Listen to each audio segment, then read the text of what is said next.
on now. I think we're good to go. Good morning, everybody. I'm give it just a second here.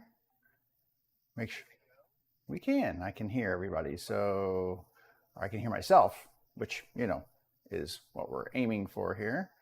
Let me move this over. Chat windows are up. It's Monday. We got lots to do today. Of course, now my wife picks this moment to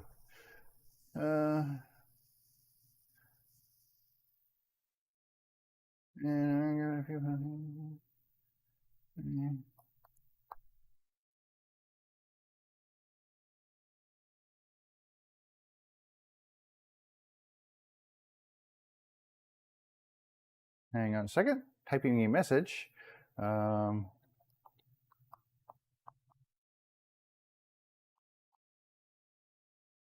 There we go, and done, and done, and okay. Sorry, it's just one of those things. I gotta, kind of do those things in the morning. And I'm gonna have to do a little cleanup here. I apologize, but before we get really started, I will have to do a little cleanup because we're doing some milling today, which means I'm gonna be using the table saw most likely to make some thinner or not as wide boards out of some wider boards. And I've got a lot of stuff up here, so I'm gonna have to clean this off in a little bit. This weekend was kind of busy, but it was weird. So I was spraying this weekend. I got my my Earlex spray station out, which is a HVLP sprayer. And for those who don't know HVLP, that's high volume, low pressure.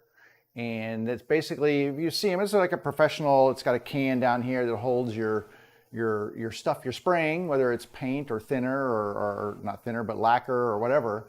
I'm spraying lacquer. So I've got my can down here with the sprayer. It's attached. It actually has its own air pressure tank, or not a pressure tank, but an air volume creator. It's a fan that blows filtered air into this thing and pressurizes it so that you can spray a really nice atomized coating. It's a lot more efficient than using rattle cans, which is how I normally do stuff. Normally I just use, just good old rattle cans. And I use those for my smaller things. But when I'm spraying something larger, I like to get the HVLP out because it just really, in general, it creates a more even, uniform, and more efficient spray. So I really have to do less spraying with the HVLP. I end up doing a lot of coats with the rattle cans, whereas it's probably like a 3-to-1. Like I have to do 3 rattle can coats for 1 coat with the HVLP. So generally on 2 coats of HVLP, I'm usually pretty well covered. So hang on a second, I've got some stuff popping in here. And why won't you show me what's what here? Oh, lovely. It's a video of my daughter riding her bike, and it's so nice. So she's doing quite well at it too. And but anyway, so I did some HVLP spraying, and that was really good. And my other daughter riding a bike, and she was like riding for the first time without training wheels. She's 11, but she's never really gotten the hang of it. So great video my wife just sent me of her riding. So I'm very excited about that. Because our whole thing is, it's like they're away right now, but when they come back, it's like, okay, well, we got to get the bikes out. We're going to go ride, and it'll be awesome. So anyway, that's very exciting.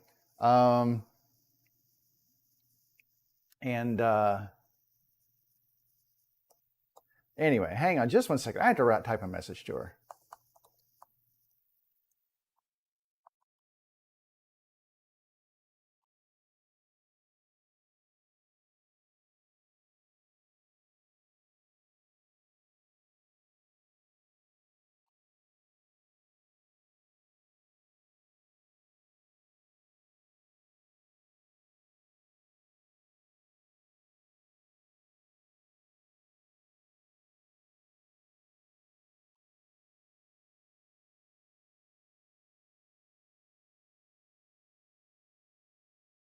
I know you're watching me type. That's very exciting, isn't it? I can't type and talk at the same time. My brain doesn't work that way.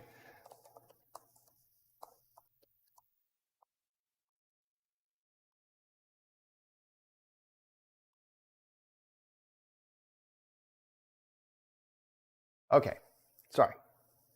So anyway, I had this table that I made a while back, and it's just been sitting over here on the floor, just getting dustier and dustier and dustier. It's already been stained, and I just never got around to staining it. This weekend, it was cooler, a little bit, still humid.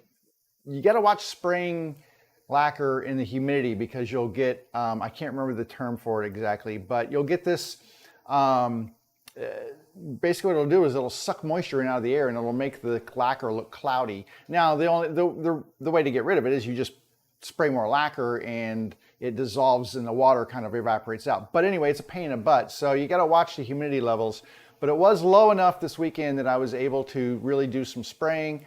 I'm almost done. I've got a half of one piece to go and then one more piece. So it's a breakdown table. So all the pieces kind of break into different sections. So altogether I had 2, 4, 6, 7, 8 pieces, 8 large pieces to lacquer. And it takes a while because whenever you're spraying lacquer, you have to spray a coat, but then you have to wait at least 15 minutes for that lacquer to be touchable. You really should let it go about 15 minutes or so before you lay on your next coat. I'm sure they probably say a half an hour. I find 15 minutes typically, unless it's just really cold, I find 15 minutes to be enough time. And you can tell, you can look at it. If it still looks wet, then you give it a little bit more time. And because I'm using a lacquer finish and a semi-gloss lacquer at that, it doesn't look wet when it's dry. It looks semi-glossy. So that's the other reason why I like spraying this stuff, is because I can tell when it's dry to the touch, because it doesn't look glossy anymore. When it's wet, it looks glossy. But then as it dries out a little bit, not so much. So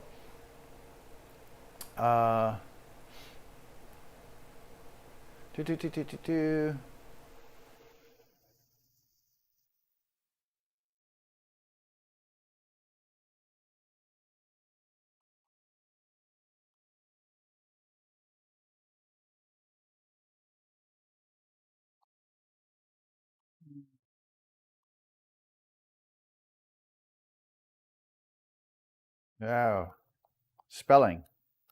Anyway, so I did a lot of that, and the thing is, when I do that, I have to wear my Darth Vader mask, because whenever you spray lacquer, you should always wear your mask here. And this one is special because it has the cartridges that are made for things like organic vapors and things like that, which lacquer. So you don't want to wear just a regular, dust mask or whatever, because it won't guard you against the vapors that come from organic materials and things like that. This isn't a mask debate about COVID or anything. This is about spraying lacquer. And those vapors can go through regular dust masks and such.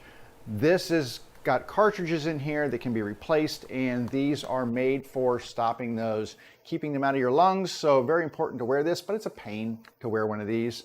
This one's not expensive. It's made by 3M, and you can get replaceable cartridges for it. You can get this on Amazon. That's where I got mine, and you can buy the cartridges on there. This uses the 60921 NIOSH approved 3M canisters for organic vapors. It's a P100 mask. So you'll see different P ratings, like P90, P80. This is a P100, which is rated for spraying those organic vapors, right? So anyway, got to wear this, which means, and you wear that for, even after you spray, you wait for a few minutes if you're going to be in the room before you take it off, because there's still the vapors in the air. So it didn't lead to me doing a lot of work, because I'd spray 15 minutes, one thing I did do, which we're back to this thing again. I gotta sand that out. Anyway, so this is a base that I've made to accept a piece of an old tabletop. And I showed this the other day because I needed to do some stuff to it. So I ended up doing some sanding on here. I did roundovers on all the corners and did those with my 1/8 inch roundover bit. And I think when we left this last, I had glued in the bottom and I had glued in these supports on the side right here. So it has little side supports right here. They're just little boards that are glued in that will help hold up the bulk of what's going to be in there, which is this thing right here. This will set inside there. Now it'll have a sewing machine on top of it that actually attaches to this. But, which damn, I'm going to have to find that damn screw. I lost a screw. Got to find one. I've got one of them. Got to find the other one. But anyway, it's here somewhere. But this sets inside, and this thing was nasty. So the other thing I did this weekend was I took denatured alcohol and cleaned this off. This was originally, stained and then covered in shellac. And this is probably, I don't know, 80 years old plus, something like that. And that's what they used a lot, was shellac to finish as a top coat to protect. But over time, through time, temperature, UV, all these other things that happen to furniture and such over time, the lacquer, or the shellac on top had crackled and was really rough and terrible and dirty and everything else. So I took denatured alcohol, which thins and cleans off the old shellac, and cleaned all of that stuff off. But that also took some of the color and made it lighter. So I took what did I use on this? I think I used espresso on here. So yeah, I used this espresso color on here to make it darker again. Now it's not super dark, but that's okay.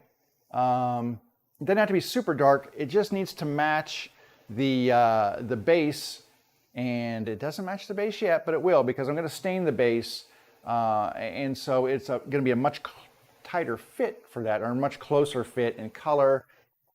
Tighter. Where the hell did I get tighter? Anyway, but this is going to set inside like this, so you can see how that sits nicely in there, all right? And then the machine will be on here. So once I get that done, I wanted to get this stained. I really didn't want to get into the stain. I stained this because it was really super easy, and I just took a towel and wiped it on and wiped it off because it really didn't take a lot of effort. This will take a little bit more effort to stain. So I need to stain this. I haven't done it yet. I need to hit this with some final sanding too. I need to hit it with like a 220 and maybe a 320 just to really smooth it out, and to also round out the handholds right here, because these have not been, I did not break the edge on those yet. But anyway, I was pretty happy with that. And this needs to be lacquered as well.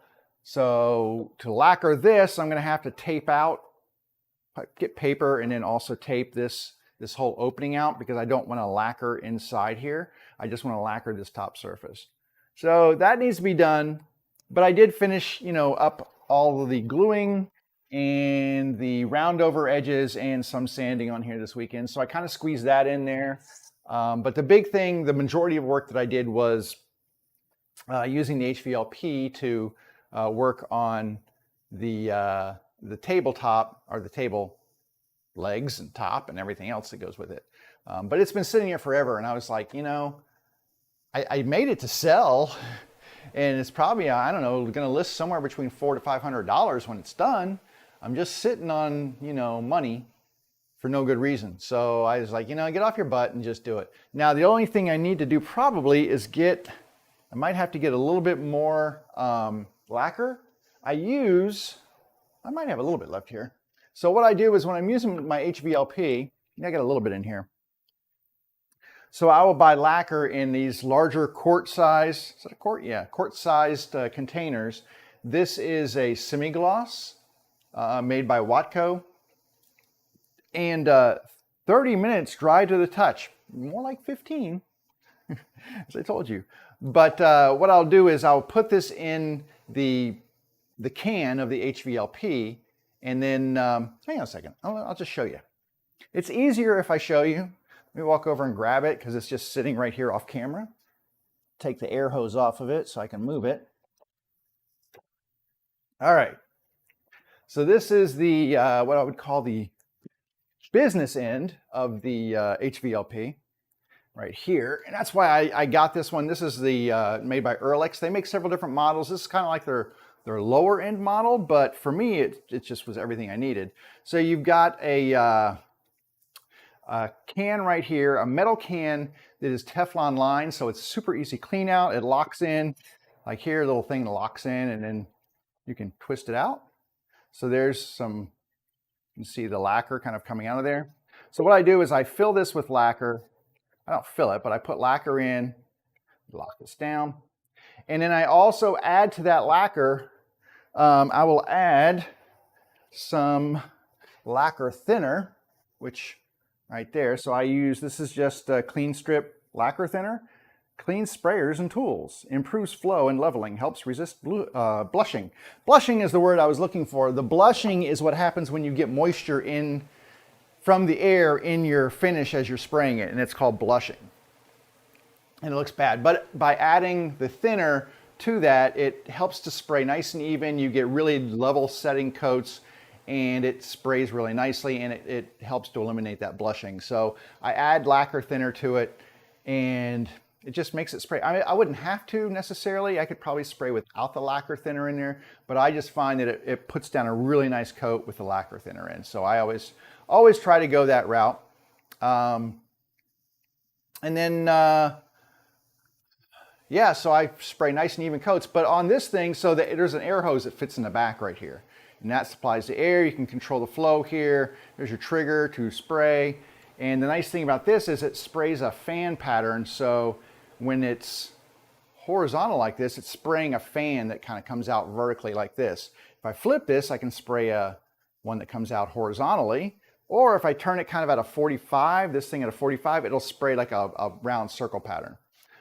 So nice control. Really, like I said, super easy to use, really pretty easy to clean up. You can get different nozzles for it. So if you want a really super fine, like for super fine finisher, you should really use a small nozzle for, I think that's the way it works, for a really fine spray.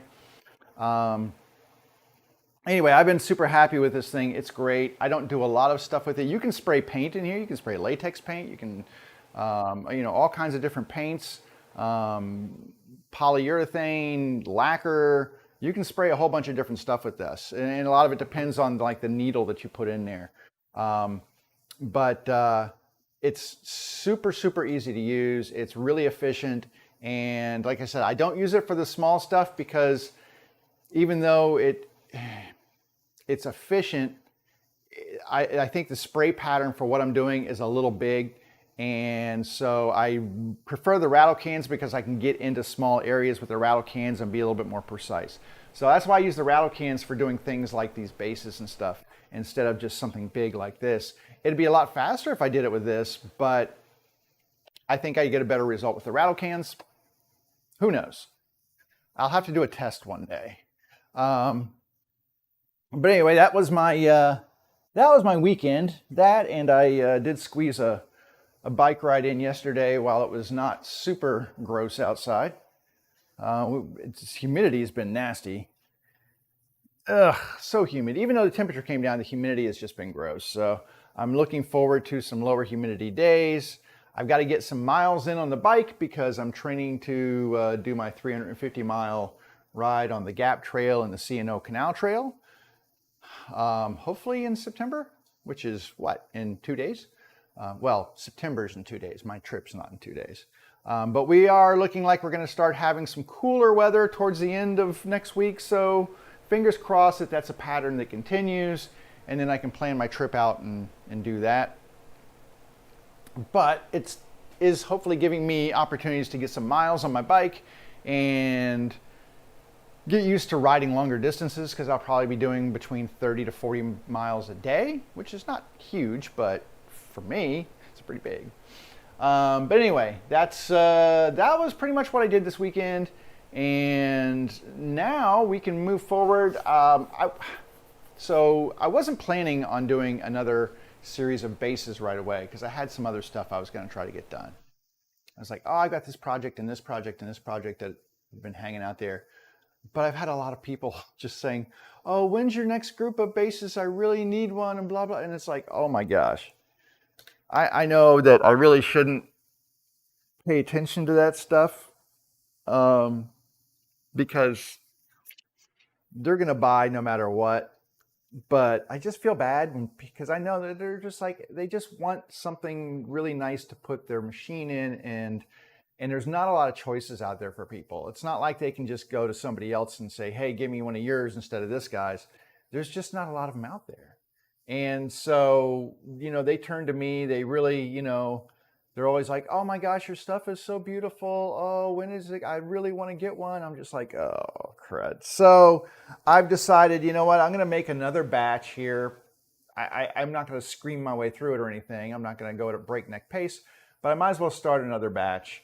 And bases. That's what it is. But oddly enough, one of my best friends got in touch with me this weekend. And he said, hey, would this sewing, he sent me a picture. He's like, would this sewing machine fit in one of the bases you make? Oddly enough, it would. And it belonged to his mom. And really sweet, wonderful woman.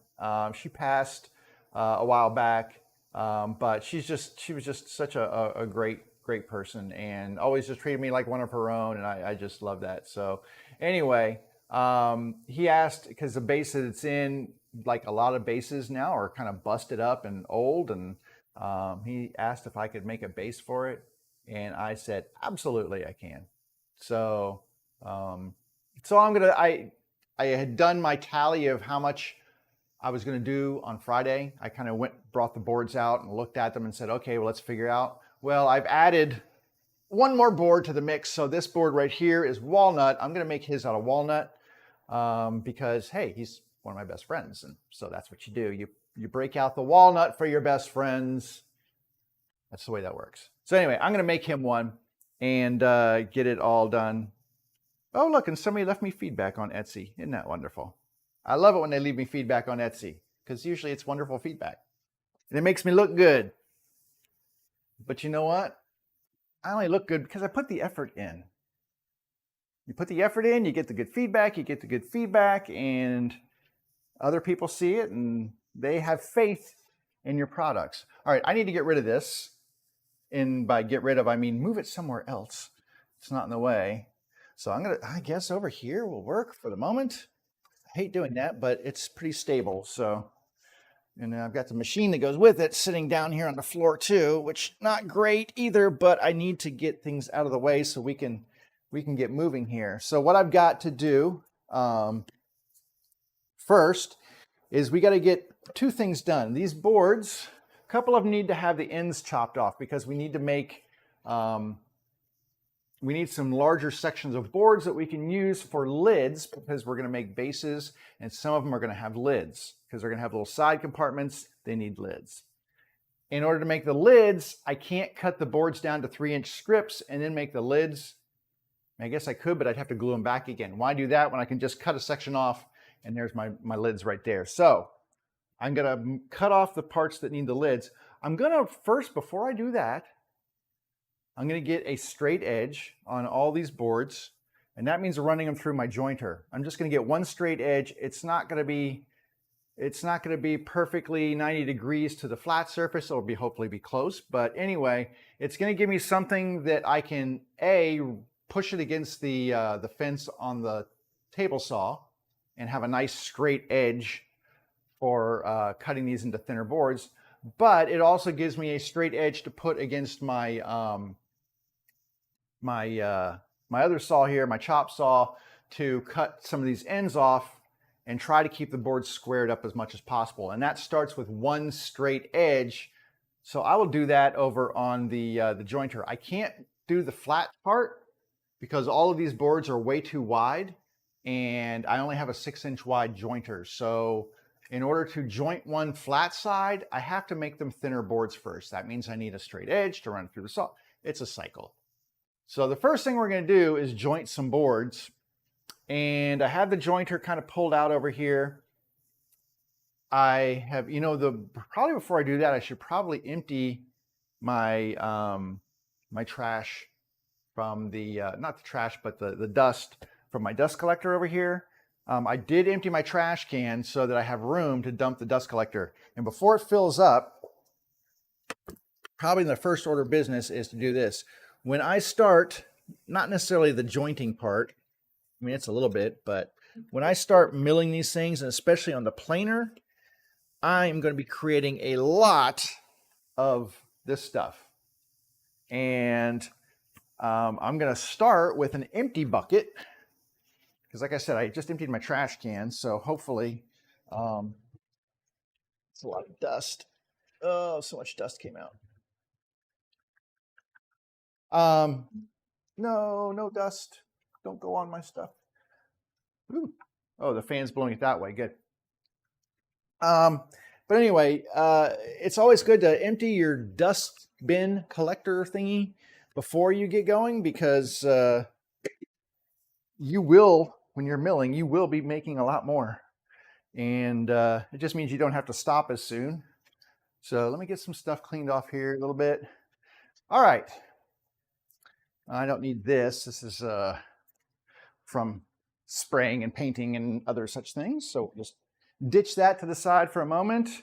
I've got some boards here with little spikes in them. You probably can't see them in here. They got little spikes in them, which I rest my my boards on after they've been painted. It's kind of like painter's pyramids, but I do it that way. It's just when I need a lot of them, I just make my own. Okay. Ooh, dusty dirty. What time is it here? 11:30. Looking good. All right, I do have a camera set up over here on the jointer right here. And I don't need a lot of stuff to do this to start with. I need my ears, my hearing protection, and I'm just gonna bring some boards over and start milling an edge. So like I've got this board right here, and really all I'm looking for is what is my straightest edge to start with. This one's a little bit rough. It has a little divot in it right here. And so if I tried to do it, would take me a long time to get this flat. This one is a little bit more straight. So I will go with this side and I'm just going to run this through the jointer. I don't need push pad at the moment. So yeah, let's run this through. And like I said, all I'm doing is getting one flat side that I can put against a fence to either run it through the table saw or put it on the chop saw. That's all I'm trying to do here. Nothing too fancy, but this is the side I need to do. So I'm gonna, am I gonna have enough room here if I turn it this way? There we go.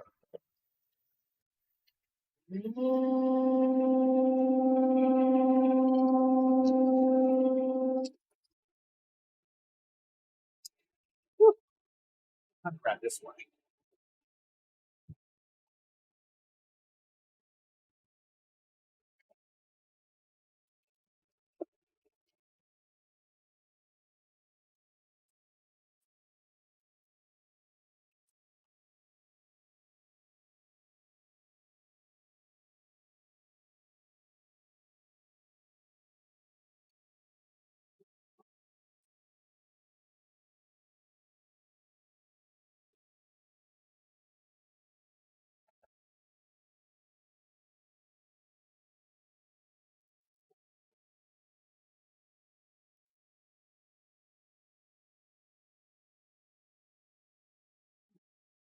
Just to give you an idea of what's going on here, hopefully you can see this.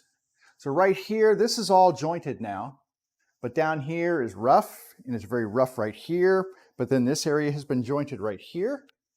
And then as we get down to the end, it's rough right here. So all these rough spots basically are telling me that these are low spots. So I keep removing material until everything is smooth, like this area. So, you know, sometimes it's a little, sometimes it's a lot. I don't think this will require a ton to get it done. But anyway, let's keep going.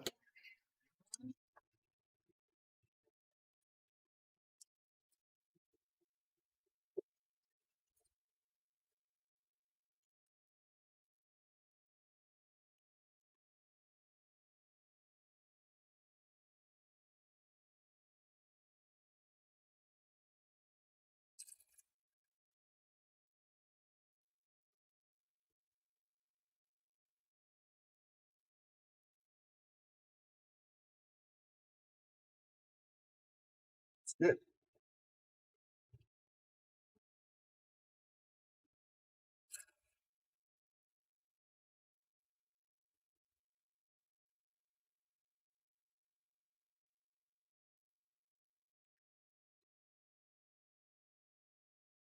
Okay, the other thing, well, I might have gotten it all. So this is really clean. There's a little bit right here on the end that did not get, but that's okay. I need it to be at least touching that blade all the way up, even if there's low areas on here that didn't get done, but that's pretty much all done. So this is completely done now, except for one tiny little bit right here, and I don't really care.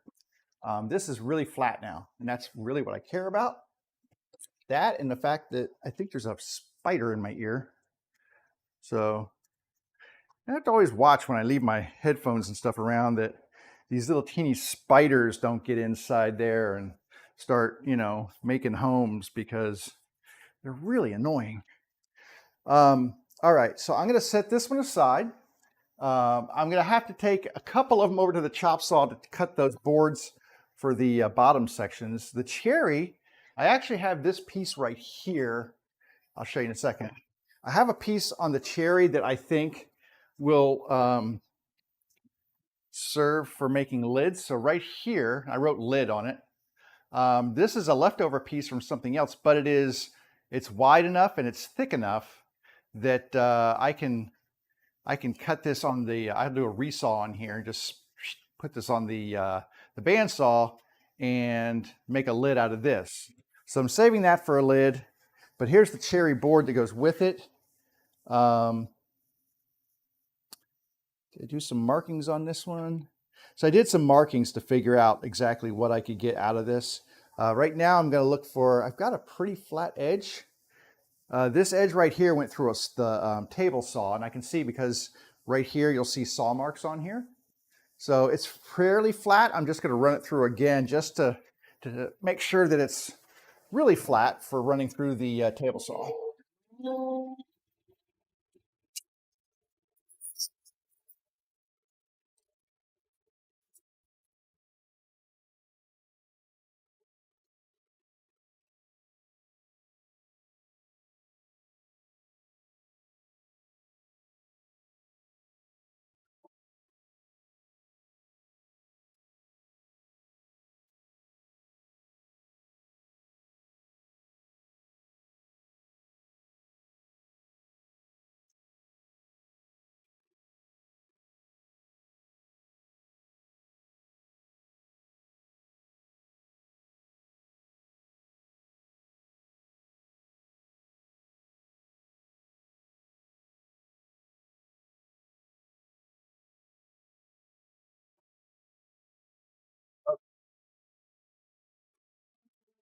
All right, so we got rid of all those saw marks, and this one is nice and straight and clean.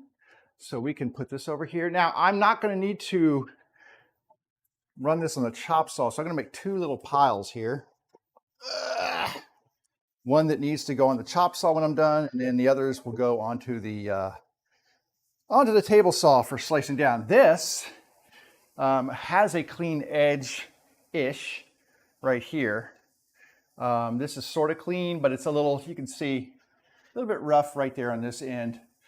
This is a piece of hickory, and I used part of this for a project for my parents. And I'm going to see if I can clean that edge off a little bit more.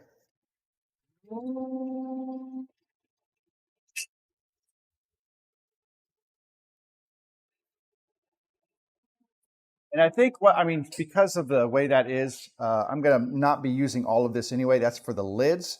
I've got enough straightness right here. I can cut this part off, and then I'll be left with this bigger board here. But I'm going to move on to the other pieces here. This actually gets put with the walnut board because I have to cut that for lids. Let's do, now this, oh, God, this hickory is so heavy. Another big chunk of hickory here. And I'm going to try to look down, just sight down to see. This one has a big, like a dip in it. And You probably can't see that, but run it down this way. You can sort of see it's got a little bit of a dip in it. So that probably would be more difficult for me to run through here. I'm going to try the other side. This is going to be challenging because it's really much thicker than I wanted. It's 5/4 board. 5/4 is an inch and a quarter. I got to get these down to, basically I got to get these down to 3/4 of an inches. And that's a lot of planing.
Oh, now we're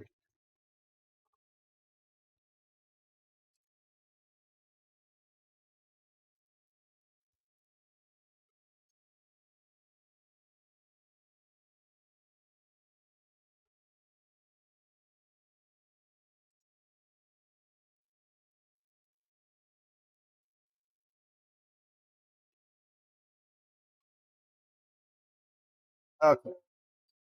So that is nice and clean now, all the way up and down. Put that over here.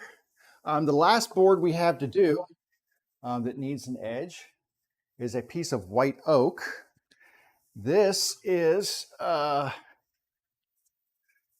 quarter sawn, which I usually do. Do I need a lid on this one? Did I do a lid for this one? Yeah, so this one's going to need a lid as well. Quarter sawn white oak is much more expensive than flat sawn because it's a more expensive process to quarter saw the wood. This one's pretty flat and straight, but this one has some really nice grain and it's got some nice cathedral grain and stuff in here. So I've had somebody ask me about a white oak base. So this is what they're going to get. There is a little dip in this side, so I'm not sure how long this will take me to knock this down. I should probably cut the, I think I got this set for a lid. I might should cut that lid out of this side. But anyway, let's see what I can do for flattening this out here. Ugh, so far. Uh,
All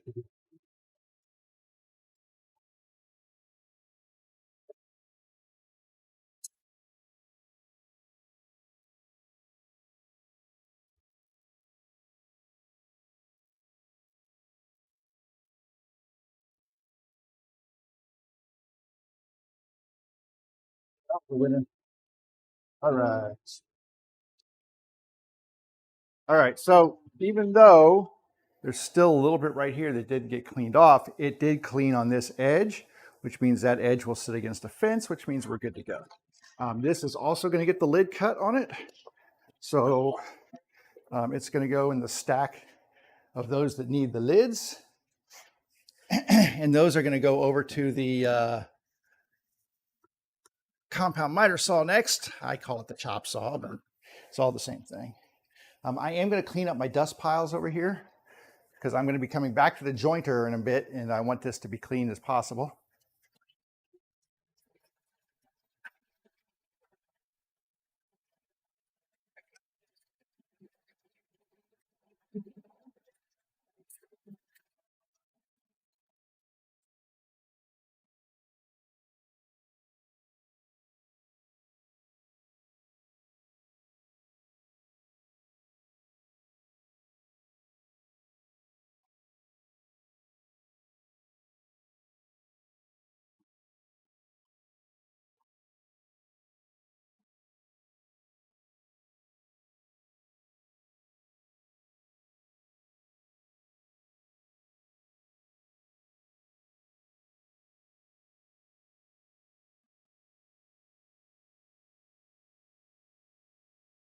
Okay, we got that cleaned up. And if I had a larger dust collection chute, it would probably work better, but I don't. So it gets clogged up, and so periodically I just have to go in and unclog it. Oh, my little microphone came loose. I don't like that. Let me put this clip back on here. There we go. Let's see here. Anything going on? Okay. Let me check comments real quick. It's really warm in here today, by the way. Really warm. It's almost 80 in here. Come on, computer, wake up. Okay, I just like to check the comments every now and then. If you have a comment or whatever, I will get to it as soon as I can, or a question or whatever. It's just that it takes me a little bit of time because while I'm using the tools, I can't monitor the chat windows. But I do try to come back to them as often as I can while remaining safe. Okay, now, I think I said I'm going to take off of this end. I'm going to take an 8-inch chunk off of there. I think that's what I decided was good, was 8 inches. Let me get my ruler here. And what did I measure for this one? Did I say 8 for that one? Yeah, so I'm going to take an 8-inch chunk off of here.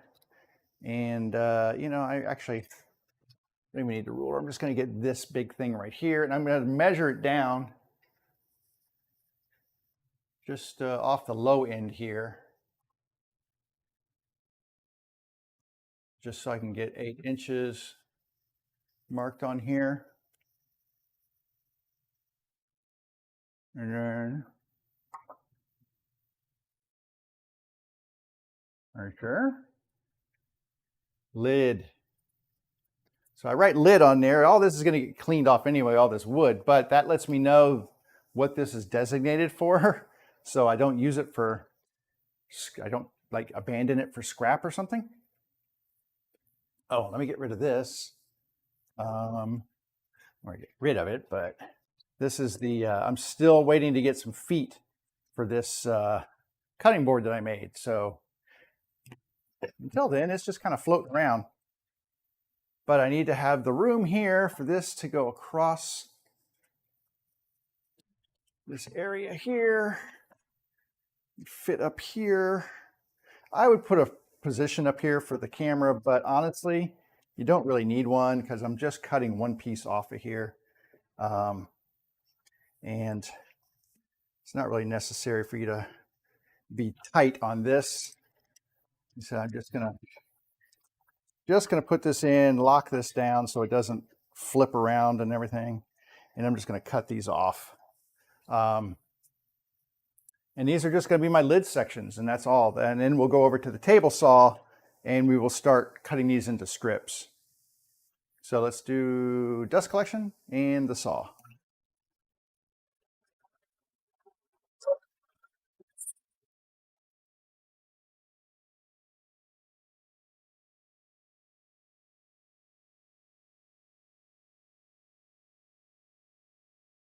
And this is the white oak. We've got that.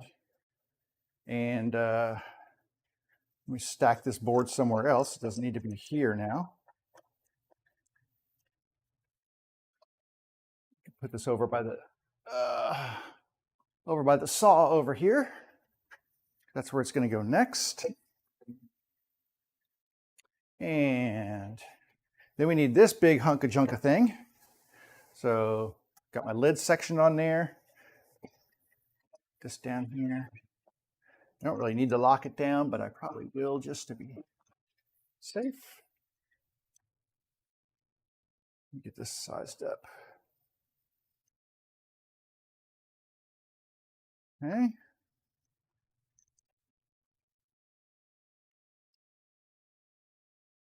Now this board is wide, so I will probably get like 3 sections of board out of here, which is why this says lid twice on here.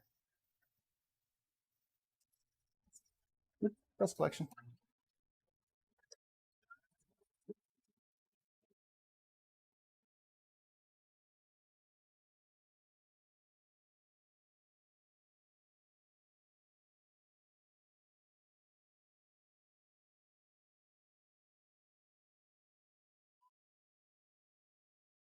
Man, freaking hickory is hard. It is tough on tools. That is no joke. Good golly. All right, let me put this over here. Yeah, that is tough on some tools, man. That blade did not like cutting through that stuff. Oh, that's gonna be fun on the table saw. I can tell you right now, I can move these over here already.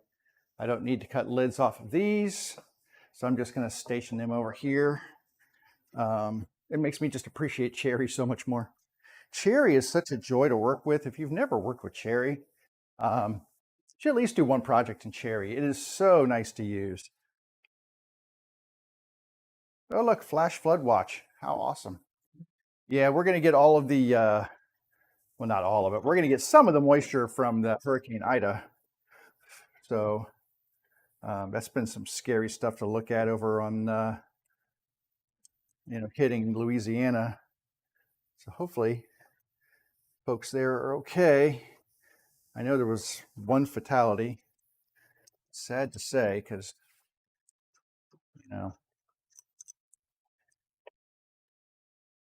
people don't leave. They got to stay. I don't understand that. I'd be having my butt out of town. All right, let's get this last one cut for the lids. This is the walnut, and then we can move over to the table saw.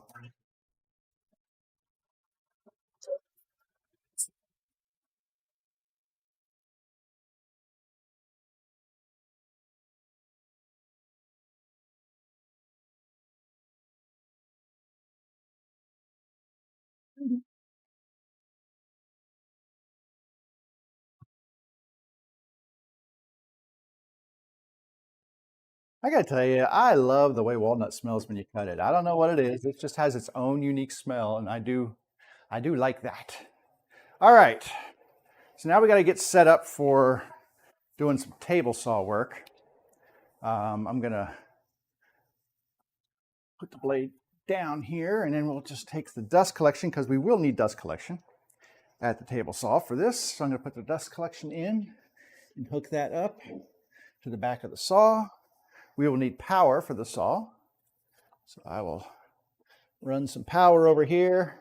More importantly though, I'm gonna need some room for this board, or boards, for these boards, I should say, to push down my length of my table. And that means I need to figure out how much crap I need to get out of the way for these boards to be pushed down there. I think what I'm going to do with these is I'm going to start by cleaning off one side of the board, maybe.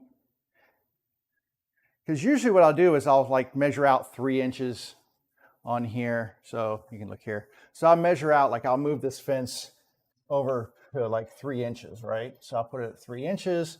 I'll cut a 3-inch strip out, and then the rest of the waste would be on this side of the blade. The other way you can do it is to move the fence way over. So it would go way over here. You'll cut the 3-inch on this side. Well, basically what you do is you would trim the edge off to make it straight. Then you would slide it over so you have a 3-inch board here. And you slide it over so you have another 3-inch board, and then whatever's left. 2 different ways to do it.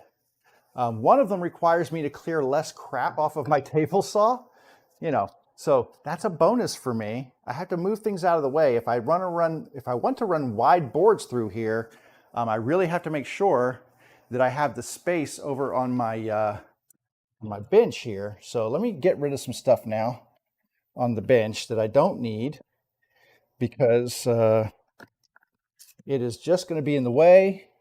And I do have drawers. Let's pop this stuff in the drawers right here. I'm knocking my camera over. Stop it. But I don't need some of this stuff right now, so I can dump it into the drawers. Just some chisels and things like that that are not needed, and definitely in the way. I will save my squares. I need to put this away. But yeah, so I just need to clean some of this space off here and make room for that. I hope my son has gone to work. He has. Good for him. Good for him. Maybe there's hope. I hold out hope for my son that he will have his act together one day. So really, if you're looking over here at the table, right here, I've got a bunch of stuff. You can't see it because the little social strip is down there, but I've got a bunch of stuff right here. And it's a pain for me to move all that stuff out of the way. You can see right here, this thing right here, you can see that's there. So I only have really about 6 inches that I want to run through there and not knock everything down. So I'm trying to, best I can, make space and have room for these boards. The longest board is that oak board, and I need to see just how big of a space I need for that. Let me get that out of the way first. I need to see how long this is going to be by the time it's pushed all the way through,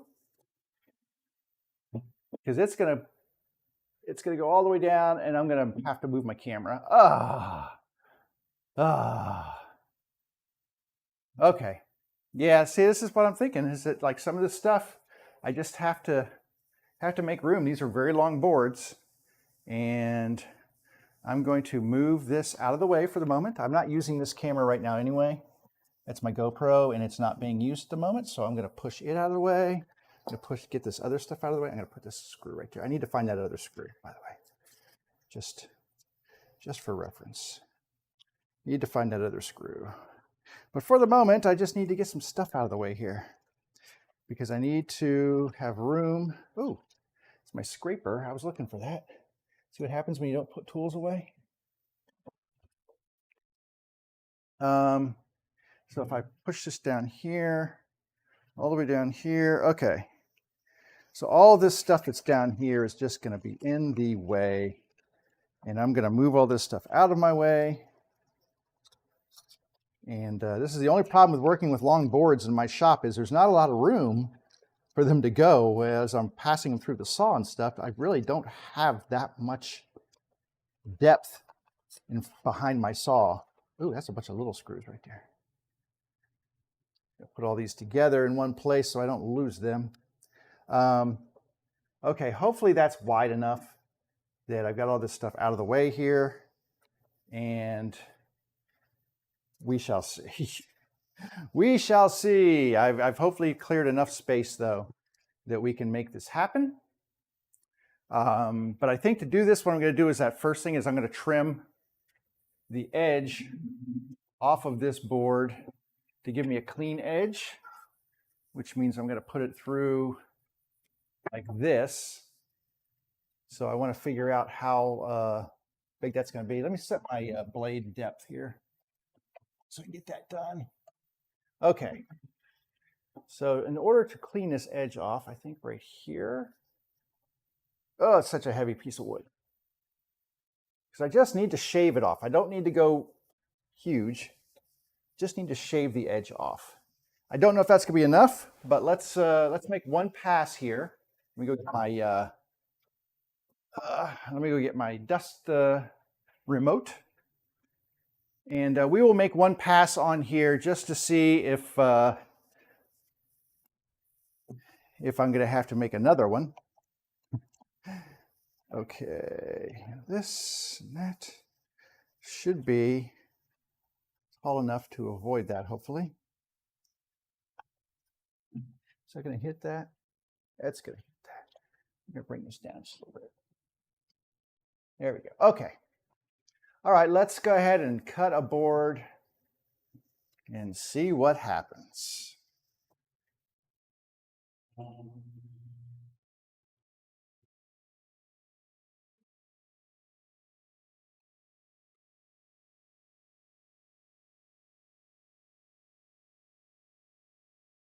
Come over more.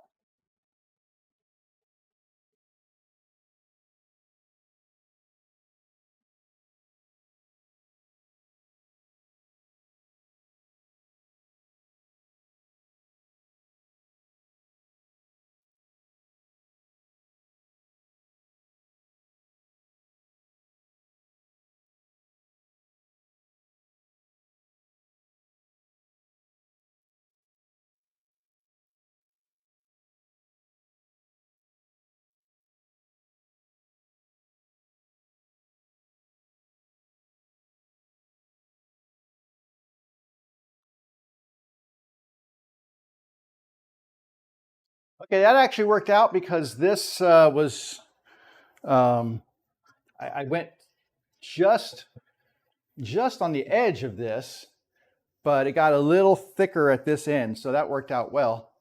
And now what I can do is I can move this, so I can measure 3 inches on here. This board is not that big width-wise. It's a little over like maybe 6.5 now. So 6 1/4. I have to be really careful that I don't lose too much of my blade kerf here. So I'm going to go exactly, just a little over, not exactly, I'm going to go a little over 3 inches.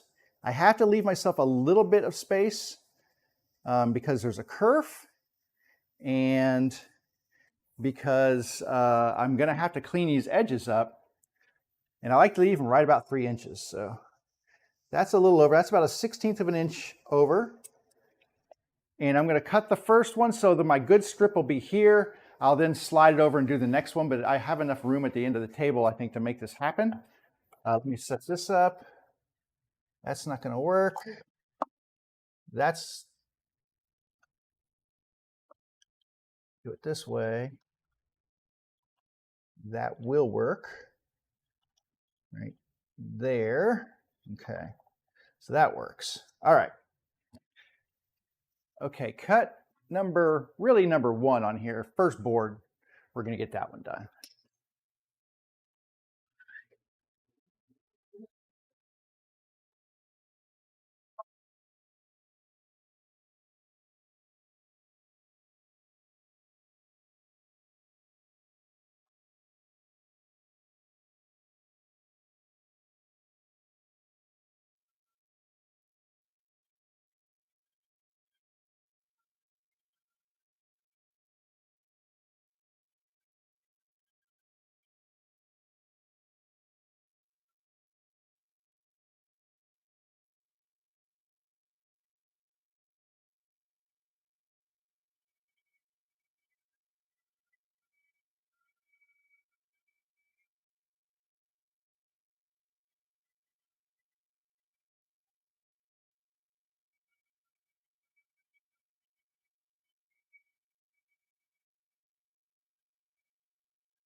So if you saw me flip the board over, the board had a little bit of a cup like this. You don't want that being this way because as it gets cut, it squeezes into the blade. So by cutting this way, it falls away from the blade. That's why I flipped it over. So here's one board right here. Looks really good, right? Width-wise, should be 3 1/16. That gives me a little bit of room to clean this up on the end. I'm gonna lean this over here near my near the jointer because I'm gonna have to joint the boards anyway. All right, this one, let's see what the width is on this one. Is I've got basically a 1/16 to remove from this one. Now, cool thing, I've got this edge that I just did with the saw, so you can see there's some burns and things on there. This is clean. If I run it through on this side, I'll get rid of all of this stuff. So I think that's what I'm going to do. Let me see how flat this is. See, this fits pretty flat now on here. It's a little bit of rocking, but it's not too bad. So I need to readjust my saw here. Ugh, that's not going to work. That's not going to work. All right. Hang on, I need a different push for this because I need something to push through. I don't want to put my hand through next to that. And it's not going to quite work out for that gripper, so I have to go to a different one. So I have this gripper right here that has an extension on the edge, which allows me to put it here, and then I can run it through like this, and I can lower this down. So if I put this on here, I can set the edge here to be flat on the ground or flat on the tabletop surface here. And that provides stability. And this pushes it further away so that I can just have this clearing the fence and the blade. And that's what we want. All right, let's do this one.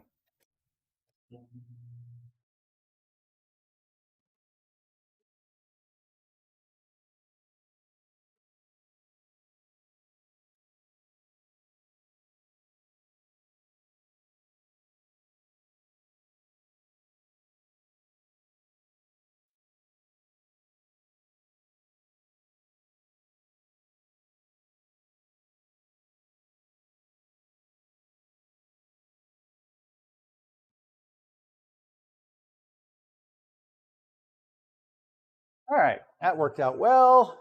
So board number 2, and this is nice and clean now on both sides. So there'll be less cleanup required when I start milling these on the jointer. So the next step is really we're going to take these over to the jointer and make one of the wide sides flat because we need a flat side. All right, we've got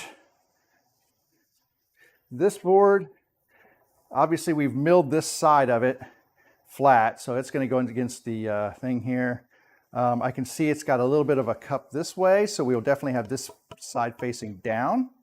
Let me check the width to see what we can get out of here board-wise. Okay, easily get my 3/16. I might go a little bit wider, just do a 3 1/8, just to have a little extra cleanup wood on here. Because if I do 3 1/8, let me check this out. Plus 1/8 would be 3 1/4. So it's 1, 2, 3. Yeah, we'll be good. So I just want to make sure I have enough leftovers on here. And I'll use this one again, but I'm going to raise this back up so that it just sits flat like this. The 3 inches is a really tough measurement for the gripper. All right.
Yeah, it's walnut. It's tough wood.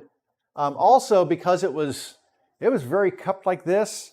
I don't know if you saw one end was really up kind of in the air like this when it was going through.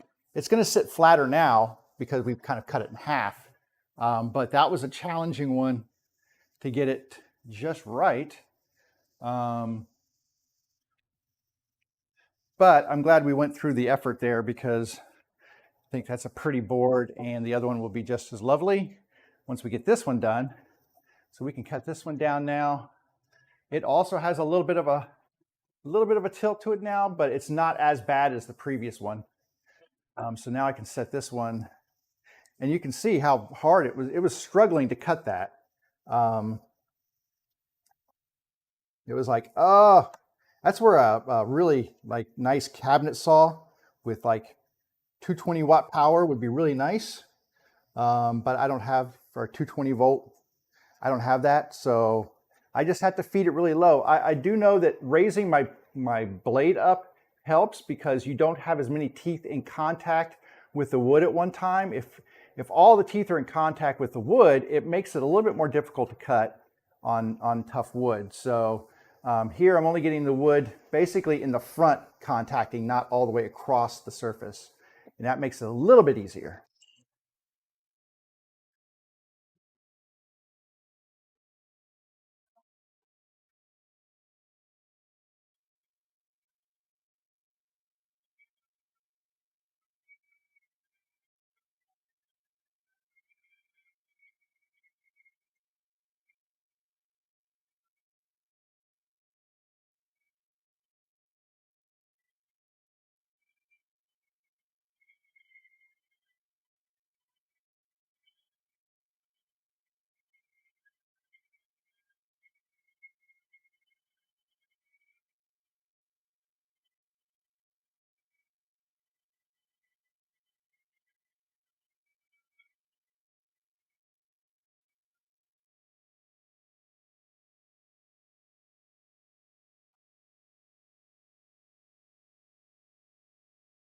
Kind of challenging once again. Um, it's tough wood. Tough wood. Now this actually had a little nib right there. I hope I didn't throw it off too much. Um, it shouldn't have. All right. Uh, and it does have, there's like a knot right here and stuff. And I like those things, but they can be really hard on tools because they are so difficult to cut. I think I'm going to cut me some cherry because I'm going to give the saw a little break here. And I'm going to run this out and do the same thing we did before where I'm going to cut, well, I guess I could cut this pretty wide. Let me see if I can get this through here without disturbing my table too much here. Um, yeah, I think I can do this. Just make sure I got enough room here. Okay, we got enough room. Um, so I'm going to cut a 3 1/8 inch slot off of it, or 3 1/8 inch piece off. I'm kind of leaving these a little wider just to give me some cleanup area. That one board, I didn't have a lot to work with, so they were 3 1/16. These, I'm going to give myself a little bit extra room, and then they'll be trimmed down to final size later. But to start with, we'll go with this. We can lower this down. Hang on a second. Make this flat. Makes life easy. And we will cut this off. Let me check this measurement one more time here. What did I do with, there it is. Bring it in just a hair here.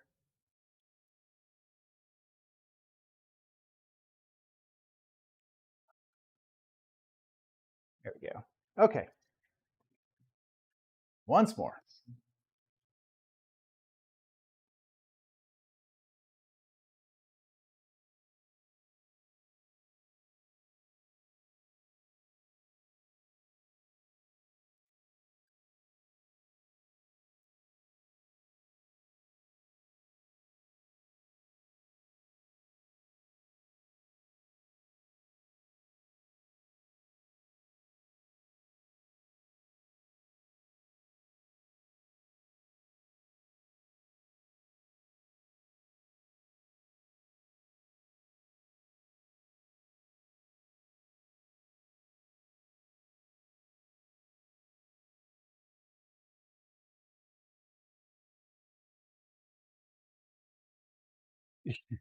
And hopefully you saw the difference. That just cut like, I cut like butter. It was really smooth. Like I said, this is cherry. Cherry is a dream to work with.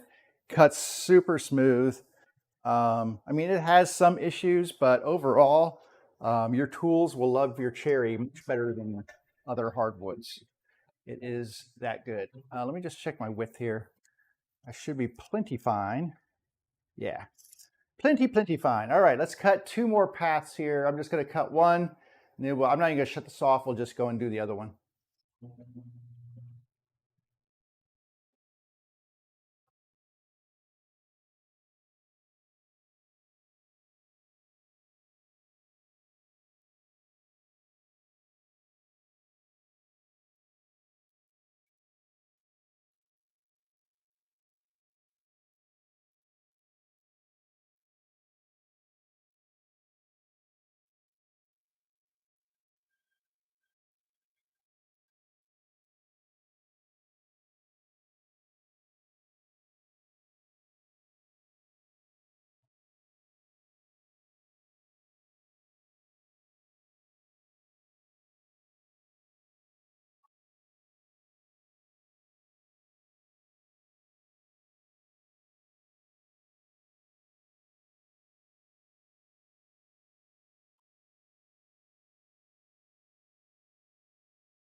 All right, just that's what I like for waste right there. Just a little bit of waste, a little bit of waste, and a lot of bit of usable wood right there. It's good, and because I was able to keep that moving through the saw almost continuously, very little burn marks in this wood now, which is nice. Just less stuff you have to deal with later. But that's kind of the key, that every time you stop, it is going to create burn marks. All right, now, speaking of pain in the butt, this is going to be a pain in the butt. My saw is not going to like this. I can tell you already, it's going to choke. I'm going to have to go super slow on this. But that's just the way it is. I should have enough enough width to get this. I think this is 3. Yeah, way over. So, if I do, hang on, pencil time here, because I want to make a check here. So if I do one here, and then that's 1/8 of an inch, and then do one right here.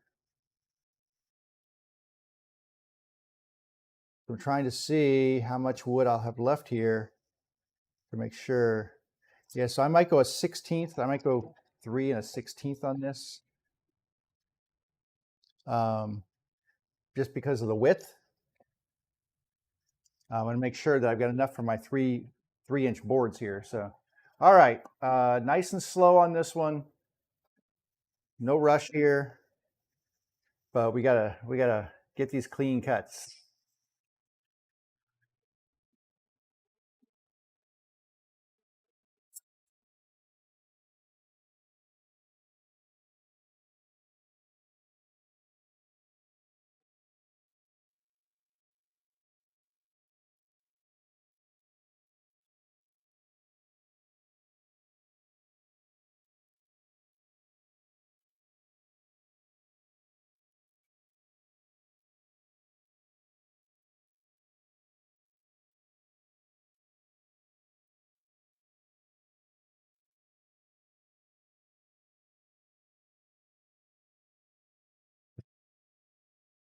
Yeah, I'm gonna say it. I'm a little shocked. Um, this stuff cut much better.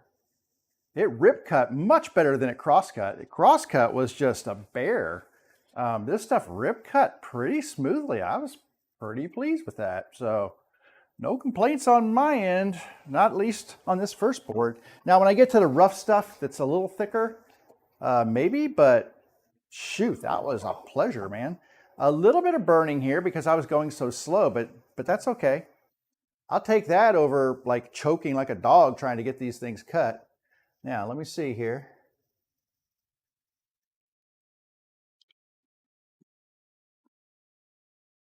Okay, we should have plenty of space here because I'm going to trim this one down too. So, yeah.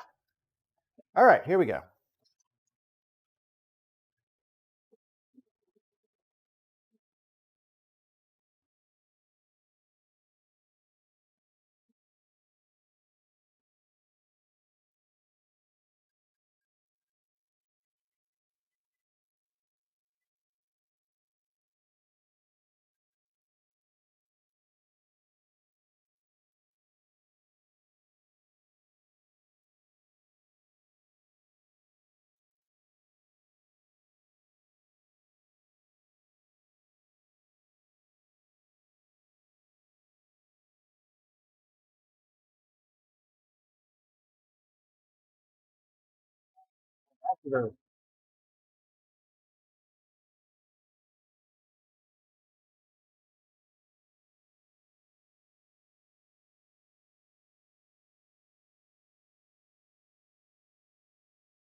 Ooh.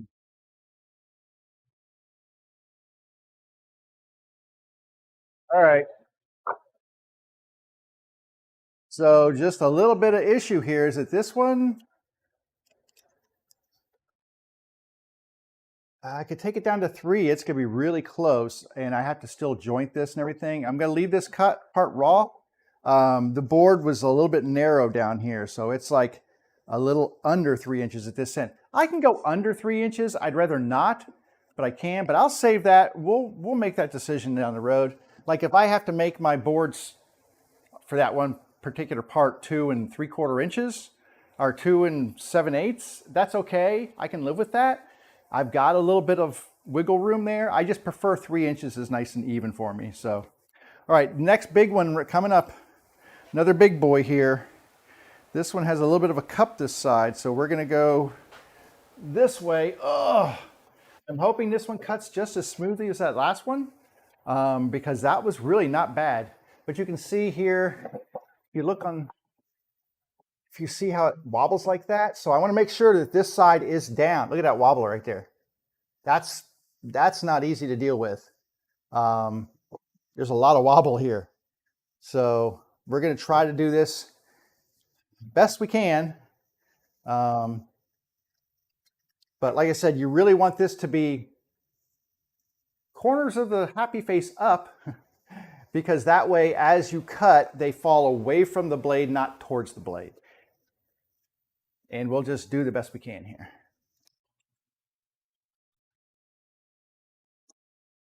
Let me check something here.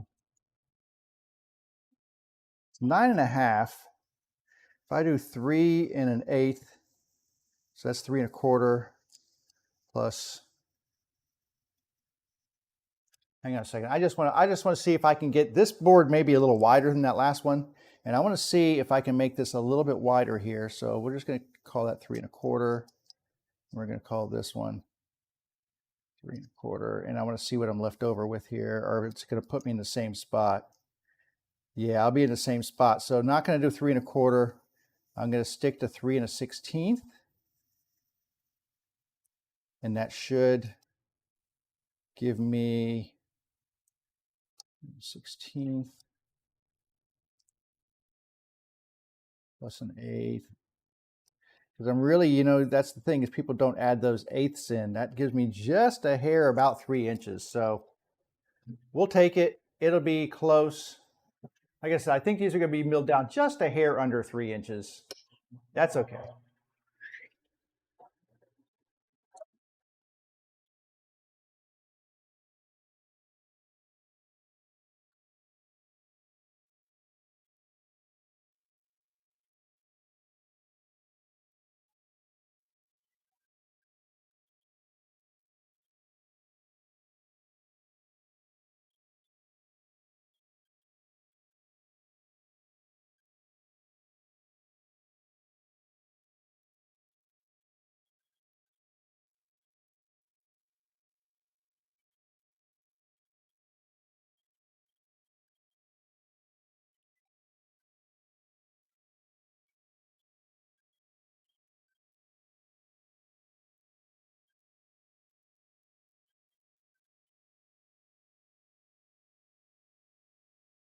Yep, pop the fuse.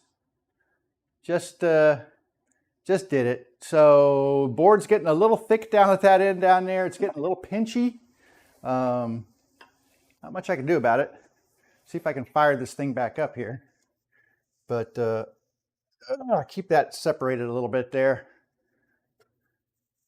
Just gonna put, I don't know if you can see that or not. So basically it's pinching. I do have my, my riving knife in here, but it's a lot of pressure, and it's just, it's a lot. It's like, I didn't turn it off. Hang on. Yep. So when that pressure gets too great, it's just like, nope, not going to do it. All right, hang on a second. See how we're going to do this here. I might run it through again, but then I'm going to ruin some board there. So, zoinks. You know, let me try something else here. Maybe if I put a something thicker down in that end, just to hold it open while I'm getting this run through here, and it might take the pressure off that blade so that I can get this started like this. There we go. That probably will be enough for me to get this no pressure. Turn this off though. Try this again. And this is part of the problem when you run a lot of things off of one circuit. Like half my crap is running off of one circuit here, so it's an issue. But I think that's enough freedom for this to start spinning again. Let's try.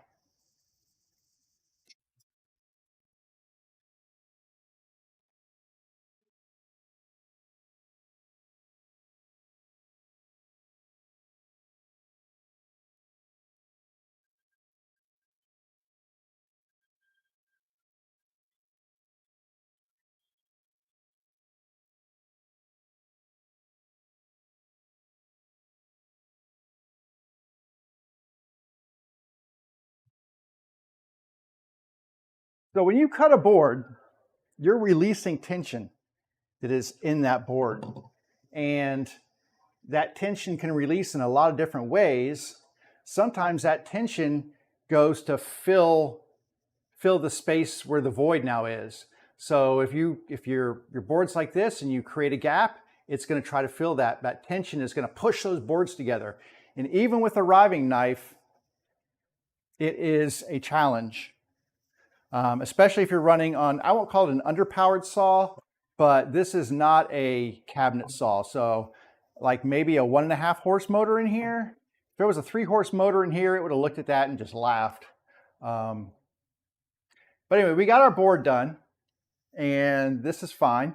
I can do the other one. The other one probably will not be as challenging because I don't think there'll be as much pressure on this one, but we'll have to wait and see. But still nice and straight through here. We didn't ruin this part of the cut, so this is nice and flat. And that was my worry, was I didn't want to mess this up and have to rejoint this to get another smooth edge, because I'm really kind of working at the very edge of my limit here. Let me go 3 inches on here. What do I got here? Yeah. I'm really at the extreme limit of what I can do here. So, all right, let's try this one. You know, just keep trying. Move this out of the way.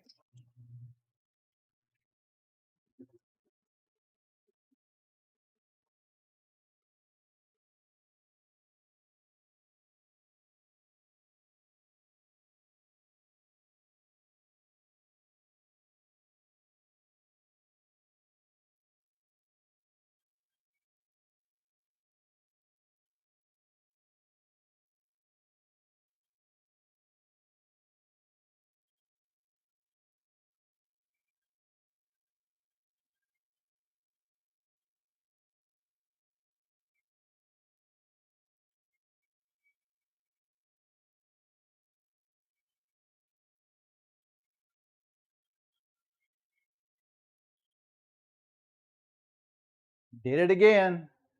It's just that pressure. It's just squeezing these boards. So what I've got is I've got a chisel right here, right? It's just a small chisel. And all I'm doing is taking this and I'm pushing it in here and I'm expanding that board out just to keep that pressure from closing down on that knife blade. Because here's the thing, that knife is already working super hard just to make the cut through this hard wood. And then when you add a little bit of squeeze, because even though I got a riving knife, it's not quite as thick as my blade. And that little bit of pressure from the squeeze along with the toughness of this wood, it just is, nope, not gonna do it. So let me reset my breaker here again. And like I said, a lot of things running off of this poor fuse right here. I've got, well, my lights didn't go off though. It's kind of weird. Oh, no, because I've got a little multi-adapter thing over here and it pops the fuse on that. It's kind of like my safety valve thing. So, all right, let's see if I can get this to fire up.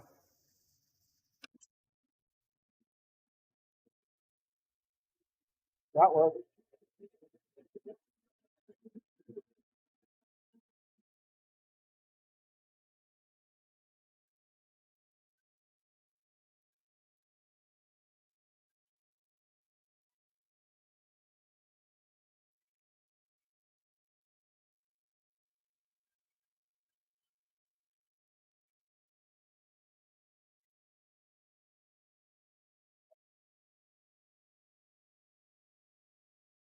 Okay, that was better with that in there. It just kept enough separation to keep it from squeezing, and then it was able to power through the rest of that cut. So, and this is a thick board too. This is 1.25 inches thick of hickory. Hickory, they make baseball bats out of hickory. It is hard stuff. Well, ash mostly, but they make bats out of hickory. Let's see here. I don't know if I'm going to have enough to take this down to 3 inches here. It's, well, maybe I could take it down to 3, exactly to 3, but I might wait to do that. So let's take these back over here. And we can start jointing all this stuff now. That'll have one rough edge. I'll clean this rough edge off later. I mean, it does have a nice edge here. So not bad, not bad. You can see that milling is a lot of little steps that take a long time. Let me take those ears off for a minute and pop my computer up here and see if there's anybody in the chat. Okay, no comments in the chat. I just want to make sure. I'm going to sit down here and take a break for just a minute because I've had those things on my head and and I'm sucked in a lot of sawdust. Okay, so basically next step, we take it over to the jointer and we're going to do we're going to square 2 sides now. So we're going to flatten one of the wide sides of the board. So let me grab a board and I'll show you. I'll grab a small board. It's much easier for me to use. Actually, that one's here. We'll grab this one. So when we go to the jointer, what we will do is we will figure out which way this board goes in terms of flatness. Now, unlike the table saw, where you wanted to have the smiley face up on the iron of the table saw, on a jointer, you want that curved side down. And the reason is, if you have it this way, you're always shaving bits off, but you never know if it's going to be equally coming off. And you could make it so that as you're carving, because it slides across the table surface and the blade is in the middle of the table on the jointer. So as you're cutting off, you could be rocking into that thing. Oh shit. Just really? That's kind of cheap. My chair kind of came apart there. Anyway, so you want to make sure that you have the surfaces going down so that both of the tail ends of the board are touching the table. So you'll keep knocking those tall parts off until you get down to the lowest part of that cup or that warp. And by doing it that way, you'll sacrifice less wood than you would by having the bow going up like this. So you want to make sure that you look at your boards and run them through so that both of the low ends of the board are contacting the table on the jointer. So yeah, so basically what we're going to do is we're going to flatten one of these sides, okay, on the jointer. We'll flatten the entire face. Once all of the rough wood is gone and it has a clean, smooth surface across there, we will take that surface and we will put it against the fence, and then we will clean off another edge here. Now, both of these edges are pretty clean, but they're not necessarily going to be square to the face. And that's what we need, is we need them to be square to the face. So we're going to take this board, put it, whatever clean edge now has been jointed against the fence, that's our reference, and then we will clean up an edge. That will give us a 90-degree corner right here on this side. From there, we can do one of two things. We can come back to the table saw and then cut the other side, because now we have a nice reference flat corner to work with. Or we can go to the planer. It doesn't matter. One doesn't have any bearing on the other. Cutting these down to the proper width doesn't bear on the planing aspect of it, and planing it doesn't bear on the fourth side. So you can pick whichever one you want to do.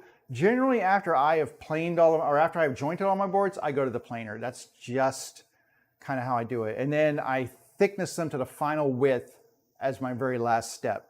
And you know, for these boards being as thick as they are, I will probably do it that way. I will go because that way I'll only be cutting 3/4 inch wide boards instead of these mammoth things that my saw is not in love with. Probably should send my saw blade in to have it sharpened. With quality saw blades, you can send them back in and get them sharpened. They'll last a really long time. And this is a very quality saw blade. I've used it a lot, and I use it on really hard wood, so it's probably due for a sharpening. Okay, so that's the plan. What time is it? 12:30. We're doing good. We will probably not get to the planer today because honestly, jointing these boards on one face and then getting an edge is going to take a little while. And you know, you can't rush this process. It is what it is. I'm going to move this back out of the way because it doesn't need to be over here. And I'm going to move these pieces, which are the lids, I'm going to set them off to the side here because they aren't needed at the moment. What I'm doing is creating a space. I'm going to use this after we're off today, but I'm creating space to lay these boards out as we're working with them because they will be, I will take them in series and lay them out here once they're done.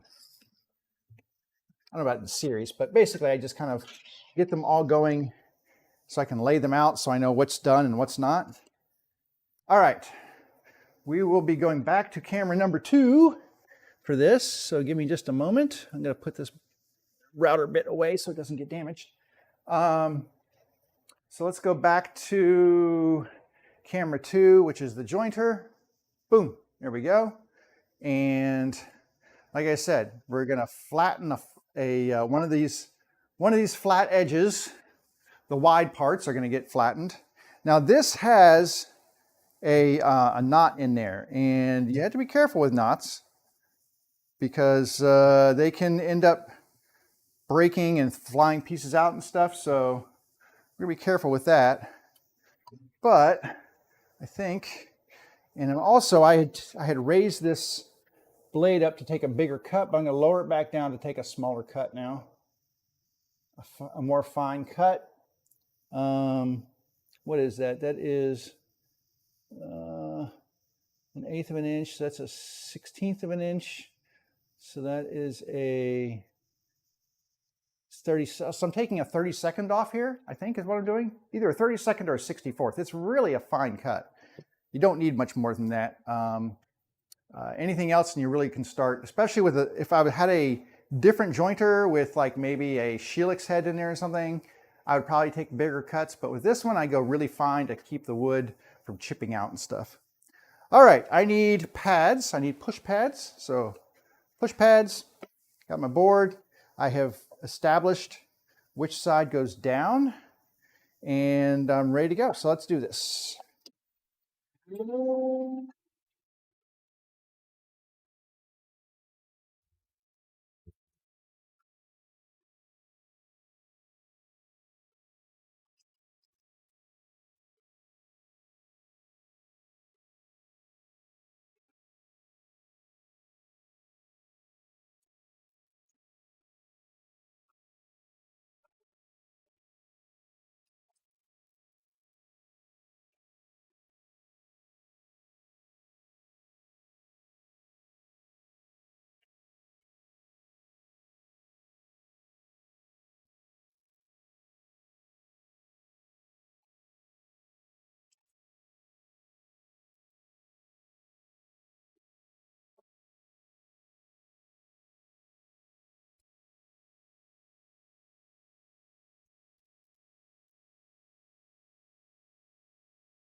I just wanted to show you what I was talking about. On this end, you can see it's nice and smooth now. We're getting to nice flat part, and it's still rough in here. I am starting to hit the blade right here a little bit, so we're getting close to flatness.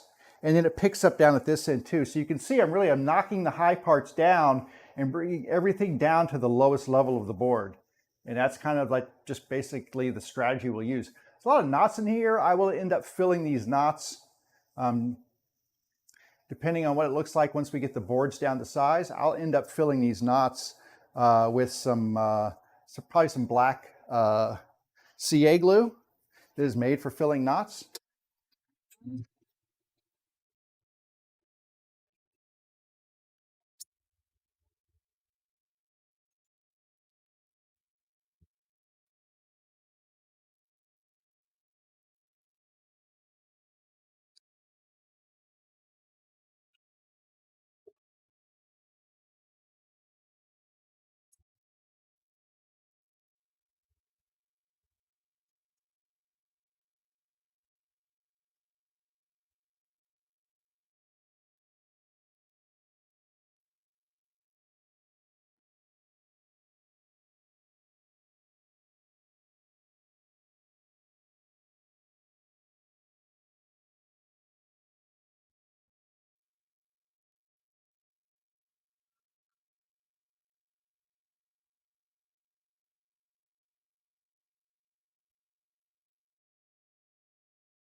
One more.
Okay, so this board was a problem, and I'm going to show you exactly what the problem was. Because it had so much cup to it, by the time you got down to the middle part of that cup, you had taken those ends down really thin. So look how thin this is right here, and then it's thick in the middle, and then it's thin down here again. So I had to really watch it because I'm really down to the point where this part of the board is too thin. Right here is at 3/4 of an inch. And I haven't even started flattening it yet. So hopefully, I'll have to salvage boards out of here. But yeah, you got to be careful. But anyway, I did get this squared up. Which side did I run through there? This side. So this side has been squared. This side is, let me make sure, this was the saw side, yeah. So this side right here has been square, and it is square to this face. And the way that we designate that is we draw a little pigtail over here towards that squared edge. And then we draw a little arrow pointing towards that pigtail on this end right here. You can't see that, can you? So right here, I draw a little arrow towards my flat face, and I draw a little pigtail towards my squared edge. And that's not much of a pigtail there. Anyway, and you do that so that you can readily identify where, I don't know if you can see that or not. It's right here. And it's hard for you to see that little mark I just drew. But anyway, and then there's my little arrow head right there. You can see that. But anyway, you do that to identify where your squared corners are, because if I take a square, put it on here, it's like, okay, well that squares up nicely. That's nice and square and flat across there. And so that's my two squared sides. We will then make a parallel cut with the planer to bring this edge in parallel with this one, and hopefully not lose too much wood off the edges.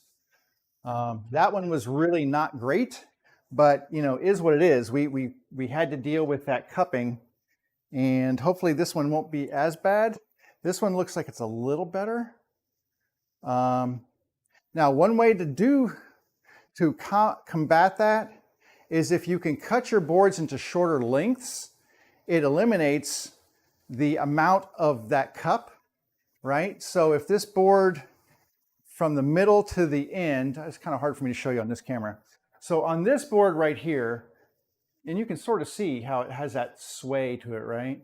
Well, that sway from here to here is going to be X amount of distance. But if I cut this board in half, then you tip it like this, that sway from here to here, not nearly as much. Problem is I don't know how much of this board I need. And I don't want to ruin, I tell you what, I'm going to cut this one in half. It still gives me plenty. It gives me plenty of room to do what I need to do. But I'm losing a lot of wood, and this thing has a really big cup on one side. I mean, it's really, really tippy. From one end to the other, I'm going to lose a lot of material. And that was the only problem with this wood. This wasn't the best walnut in the world. But it's got beautiful grain to it, but it's a little bit more of a pain in the butt to work with. Because I need to get my long pieces out. I've got plenty to get my short pieces out of there. I probably only get one board out of it, one base out of this.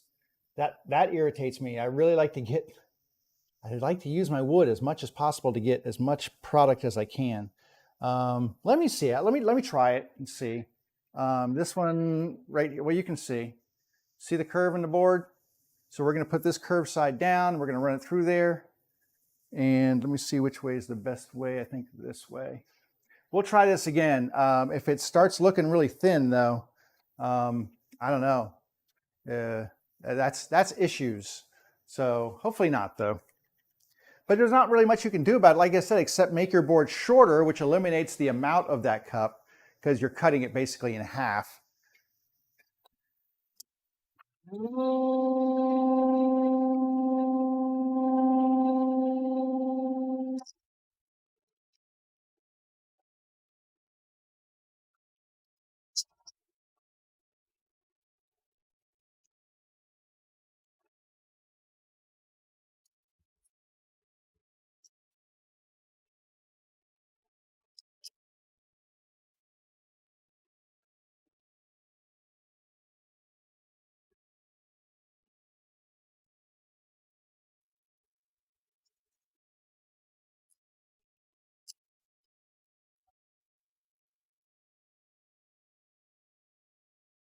Not too bad.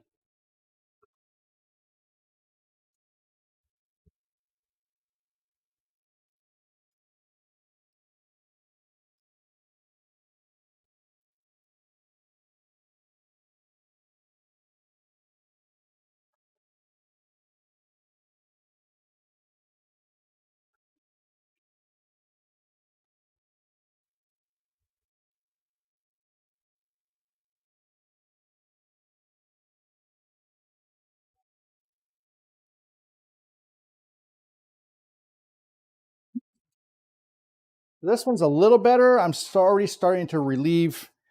I'm almost topped or bottomed out across the entire length.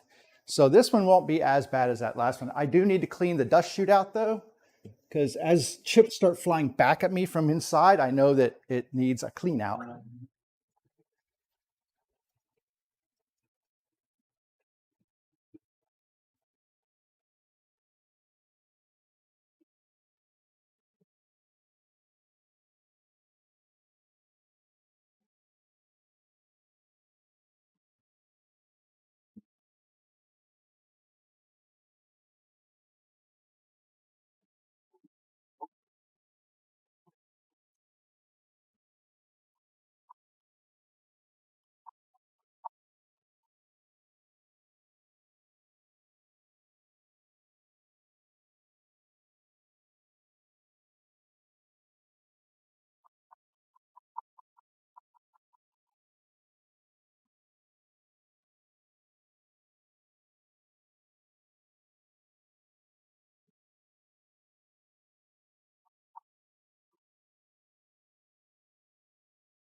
Okay, that's better. It'll start to clog, and actually I can tell because the dust starts flying back at me. So that's never a good thing.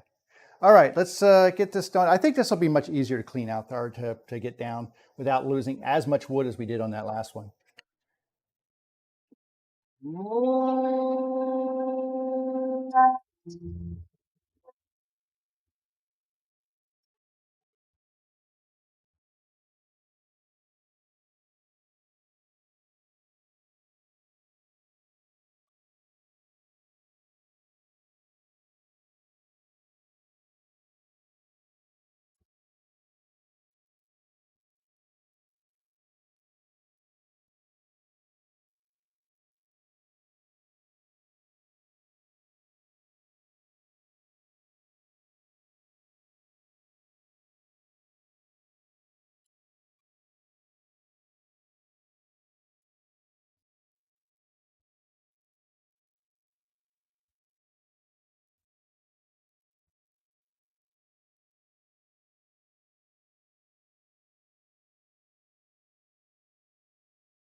what I'm doing is I'm putting a line on here that allows me to see when I clean that off, I know that it's square. I tried it in pencil, but it was too hard to see.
So all of that pin now is gone. I know that this edge and this edge are now square to each other, and I can draw my pigtail and my little arrow here, and then I know those are good to go. This one, definitely, I did not have to take as much off the ends as the other one, so left a lot of meat on the bone for this one. And I'll probably end up making the face boards for the base out of this. There's some really pretty crotch figure and stuff in here too, which is really beautiful, and I'll try to incorporate that because when you oil that, it just looks amazing. All right, what's next here? What's next on the hit parade? What time is it? 1 o'clock. We got a little bit more time here. All right, let's look at one of these boards right here. Not too bad. They're pretty flat. So I'm going to run one of these through, and let's just see how this does with the joiner.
We're just going to fill you in a little bit. This is really pretty flat along through here, but we have a void here.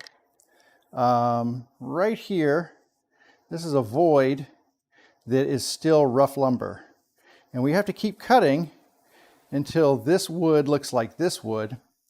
So So let me just draw some lines all the way across, because I won't get it all in this first one. But you'll see as I cut this down, we're basically lowering, we're cutting and removing wood to get it down to this lowest surface. That's what we're doing. So you can see right here, this is rough. This is already done up here, but this will disappear real quick on this next pass. The other stuff, it'll take a few more passes to get rid of.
Good enough.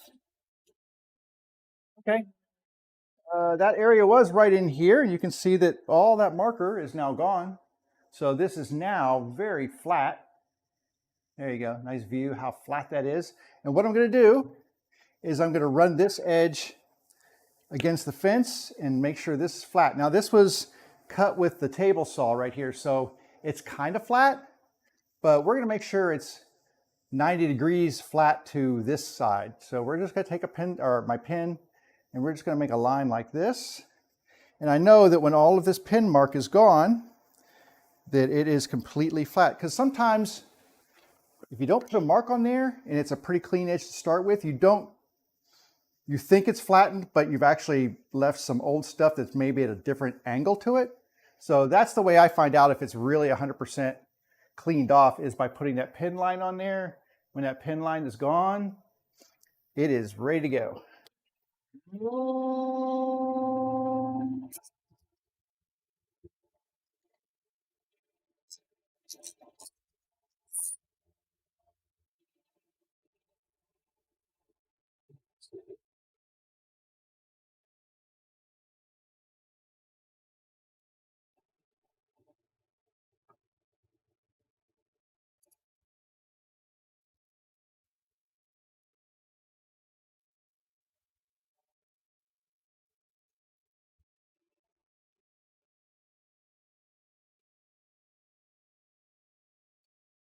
Okay, all of that pin is now gone, and now we have a square side. So put my pigtail on here, sort of, and my arrow on here to show where my 90-degree corner is. And that was pretty easy to do. I have a lot of extra wood to work with there too. This is really pretty. Like I said, this is that I'm sorry, this is a hickory. And it's kind of a very rustic looking wood, but it's really pretty. I'm not sure how I'm going to finish this yet. I had a customer not really request it, but just ask if I ever made any out of hickory. And I was like, well, no, I don't think I have. So I was just thinking, these boards right here, these are already square and flat. So I don't really need to do anything with these. The only thing I need to do is make sure that my edges are done. Because these were already run through the planer, because like I said, I used this board for my parents to make a sign for them. And all I need to do is make sure that I have one square edge. So I'm going to go ahead and I'm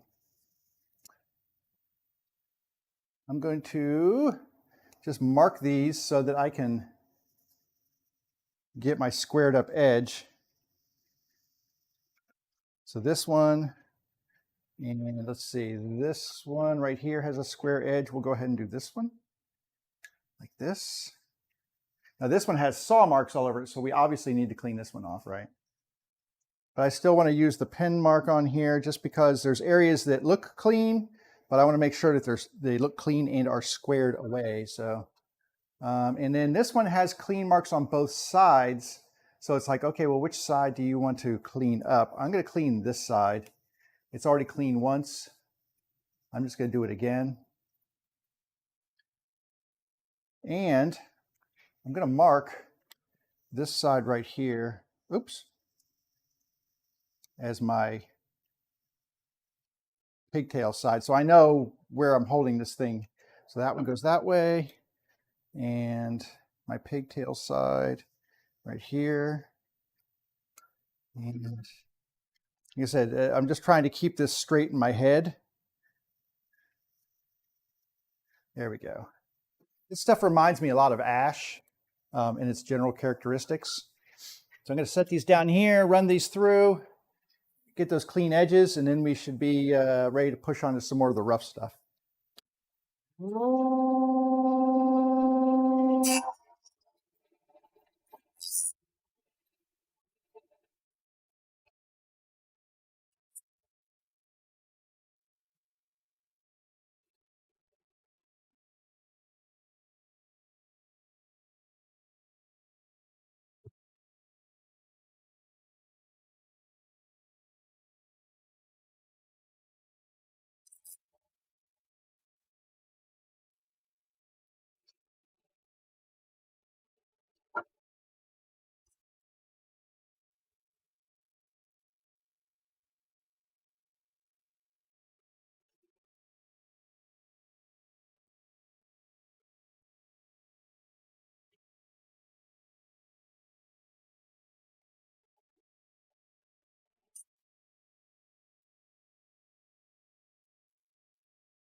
So the slower you run this through the jointer, the cleaner your surface will be, because that blade it's a flat blade and it's coming around and making little scoops. So the closer those scoops are together by going slow, the cleaner the cut appears to be. I won't say it is cleaner, but it looks cleaner because those scoops are closer together. All right, those three are done because like I said, this has already been through the joint. It's gonna have to go back through the planer again because they need to be shorter, or not shorter, but thinner. But they were already done once, so what time we got here? 1:12. Probably do well another one of these boards here. It's really, really warm in here. All right, let me look down. This board is once again pretty flat. I'm pretty happy with these boards and the flatness of them. If nothing else, I mean, you look down this board right here, that's a pretty straight board. It's rough, but it's pretty straight. And it's got a good grain direction. So the grain is kind of running this way. It's kind of running down this way. And that's really good because as I run it through the jointer, I get really clean cuts on the face as opposed to grain that's kind of undulating. And that makes it not as pretty. Not as pretty. I'm going to clean this dust out real quick too, just to help matters along.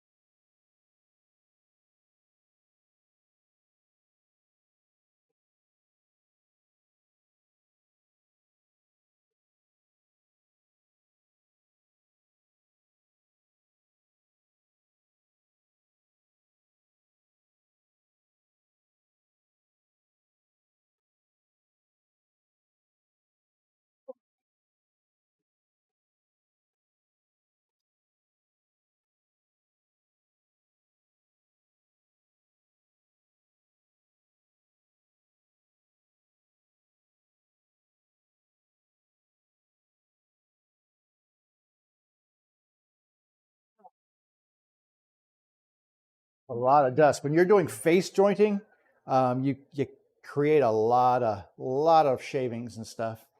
All right, let's get to it. This is cleaned out now a little bit. Actually, let me get this one edge here cleaned out because it just makes it work better.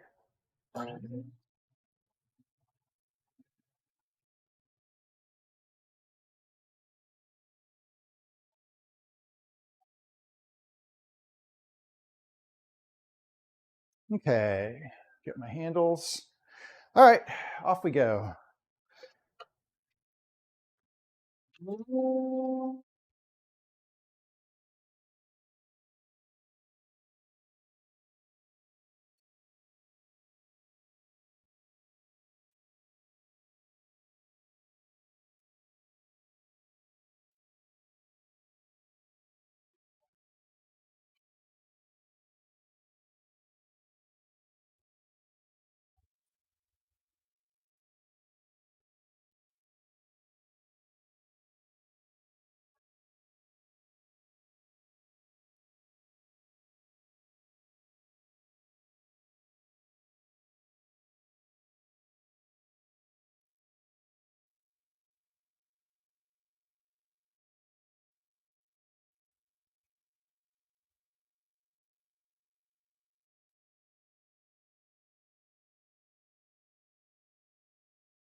Nice.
All right, this one actually did pretty quickly. Let's put my little triangle on there, my little arrowhead for my 90 degrees. This one actually went really quick, cleaned up nice. These boards have a lot of character to them. I don't know if I guess the lighter part is sapwood maybe and heartwood. Um,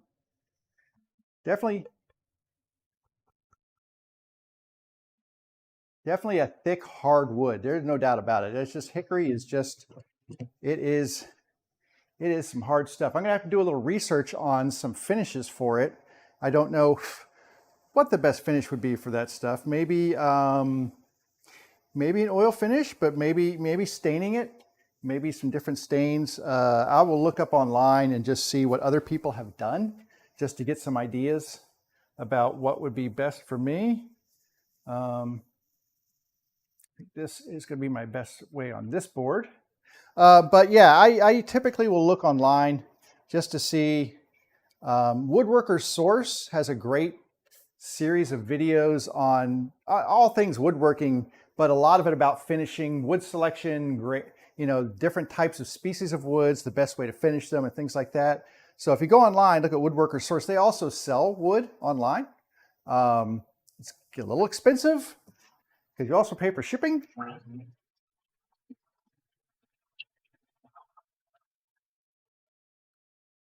But if that's your only way of getting good quality wood, it's your only way. So I know when I wanted some ash blanks for a guitar body, not ash, but what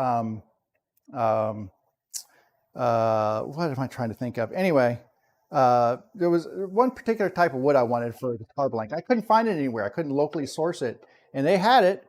It cost a little extra to get it to me because you have to ship wood, and wood's heavy. But when you need it, you do what you got to do. So, all right, let me do this last one.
Okay, pretty good. This has some weird, like little voidy things in here. I don't know if I can fill those. I may, once I get this side flattened on the planer, I may flip it over and take a little bit more depth off to remove a couple of these areas. And that's always an option. But for right now, I do have that squared up, and that is good. Okay, 124. I have. I'll tell you what. Let me do one. I'm gonna do one of these. I'll do one of the oaks because they're pretty straight as well, I think. So I'll do one oak, and then we will call it a day for the stream. I'll still be out here sweating, but we'll call it a day for the stream anyway. Because I still need to get these things done. But you need to move on with your life, and I need to turn this thing off. All right, let me do this one real quick.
No, going against the grain.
It has some really cool medullary lines on it. I don't know if you can see these or not.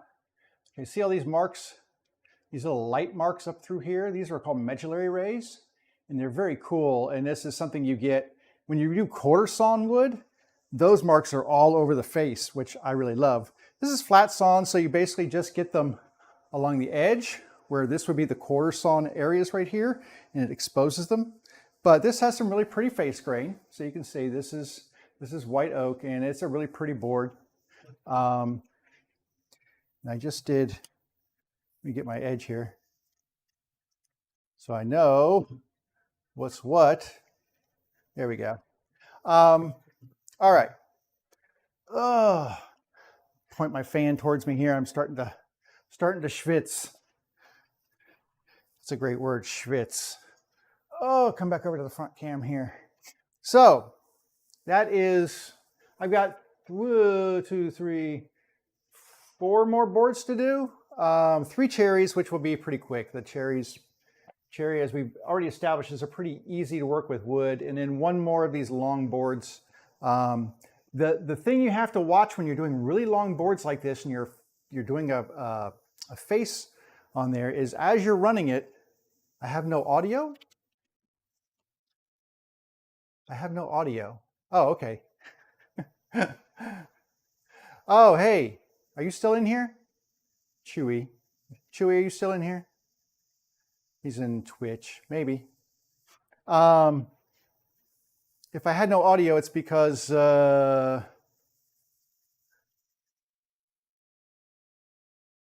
if it appears I have no audio, it's because my sound canceling is taking over. So that's my son.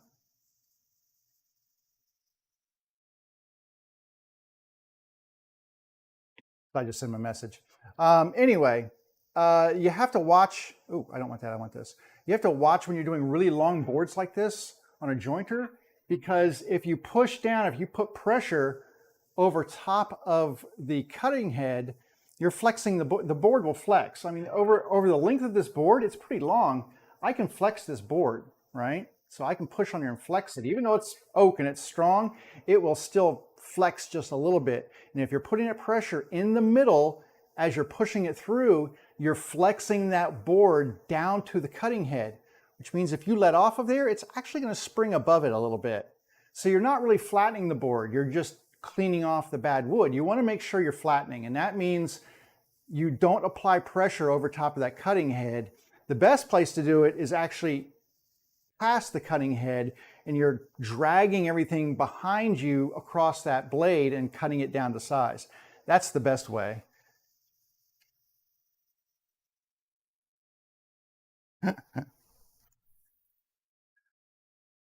But that's the best way, is if you're cutting long, especially long boards on the jointer, you want to make sure that you're not putting pressure right over top of that cutting head with your push pad, because you're flexing that board down and you're not truly getting that board flat. You're cleaning the rough wood off, but you're not flattening the board. So that's always important to be aware, especially, like I said, really long boards like this have a lot more flex. The shorter the board, the less flex you'll have in it. Okay, so the other thing I want to talk about was what you do if you don't have a jointer. You don't have a jointer. You don't have to have a jointer if you want to do rough wood milling, but you do have to have a planer. I will draw the line at having a planer. You really, I mean, okay, there might be some creative people out there who do it without that, but I'm going to tell you right now that really there's 2 pieces of equipment you really need to have if you want to mill rough wood. One is a planer and one is a table saw. And the way that you would mill your wood, if you have a planer and a table saw and no jointer, okay, the first thing you would do is you would plane a flat side by using a sled. And a sled is basically just a perfectly flat board. I use MDF, but you take your board, I'm going to use a small board. You take your board and you basically mount it onto a sheet of MDF, which is perfectly flat. That flat MDF is the reference that underside of that flatness of the MDF is going to be a reference for the top of that blade to come across your board and flatten it out. The planer needs a reference surface to work off of. The jointer is different. The jointer, the reference surface, is the front and back half of that table that you're sliding it across. You can get a flat edge that way. The planer needs a reference surface underneath your board to, or the bottom of the board, to give the flatness to the top. So you use a reference surface like a sled, like a piece of MDF, or a board that you know is very flat. MDF is my favorite. You can use plywood. I prefer MDF because MDF is just freaking flat. It's just really flat. And that's what I use. You can kind of toenail it into the MDF. You can use hot glue, which is what I usually do. You can shim any high spots in your board so that the board won't rock or tip. You want it to be rock solid on that sled. You send it through the planer and you knock all the rough wood off to get a nice flat surface. Once you've done that, you've got your reference surface. Then you can take it off of your sled, flip it over, and flatten the other side. Because now the bottom of the board is flat and you can use that as the reference for planing the top of the board. So now you've got two sides that are parallel, but you don't have edges that are square to those parallel sides, right?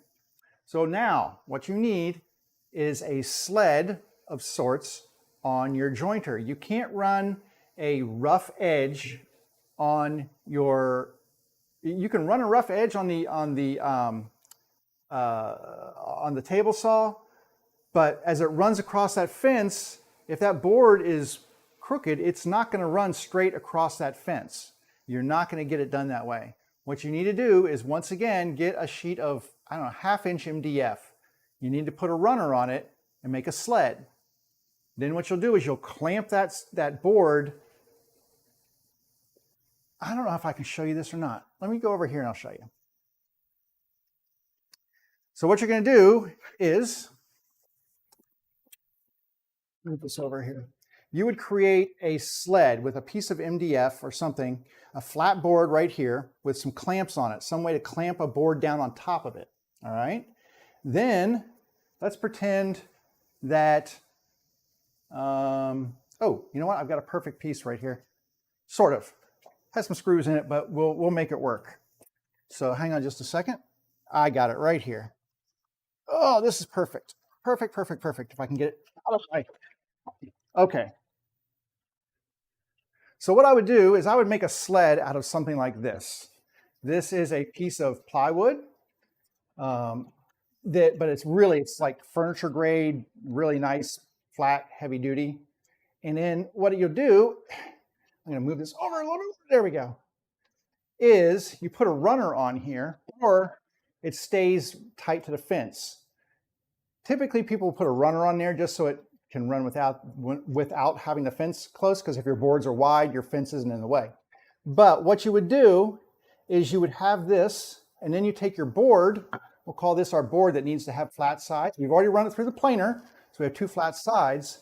What you do is you take this and you either double side tape it, or you have little clamps that come down and hold it, or you screw it into the board here. Whatever you need to do, you raise your blade up high enough to cut through there, and then you push this thing through. You're going to clean this edge of the board up. As you push through, it's going to create, well, we'll just do it like this. We'll pretend it's cutting through there, right? And it's going to create one flat side that is square to this face. Once you have that, it's easy. You flip it around, cut the other one, and you're done.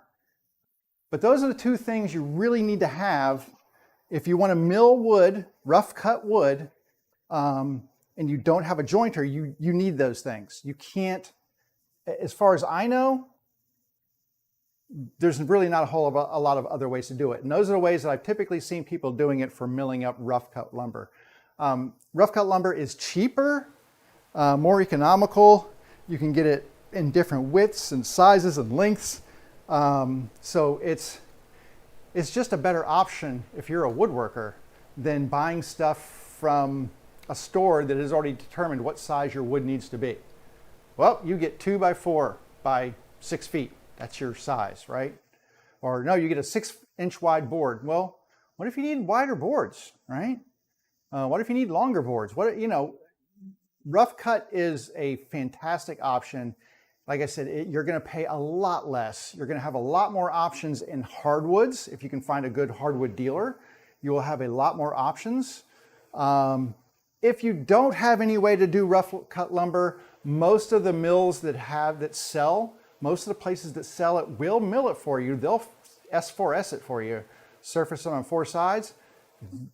You'll pay for that too. So it'll cost you at the end. It'll cost you a lot more than doing it yourself. If you have a planer, which you definitely need a planer, and a table saw, you can mill up your own rough cut wood. You don't have to have a joiner. The joiner is not 100% needed. I am fortunate to have the joiner, and hang on, I've got a dust speck in my eye.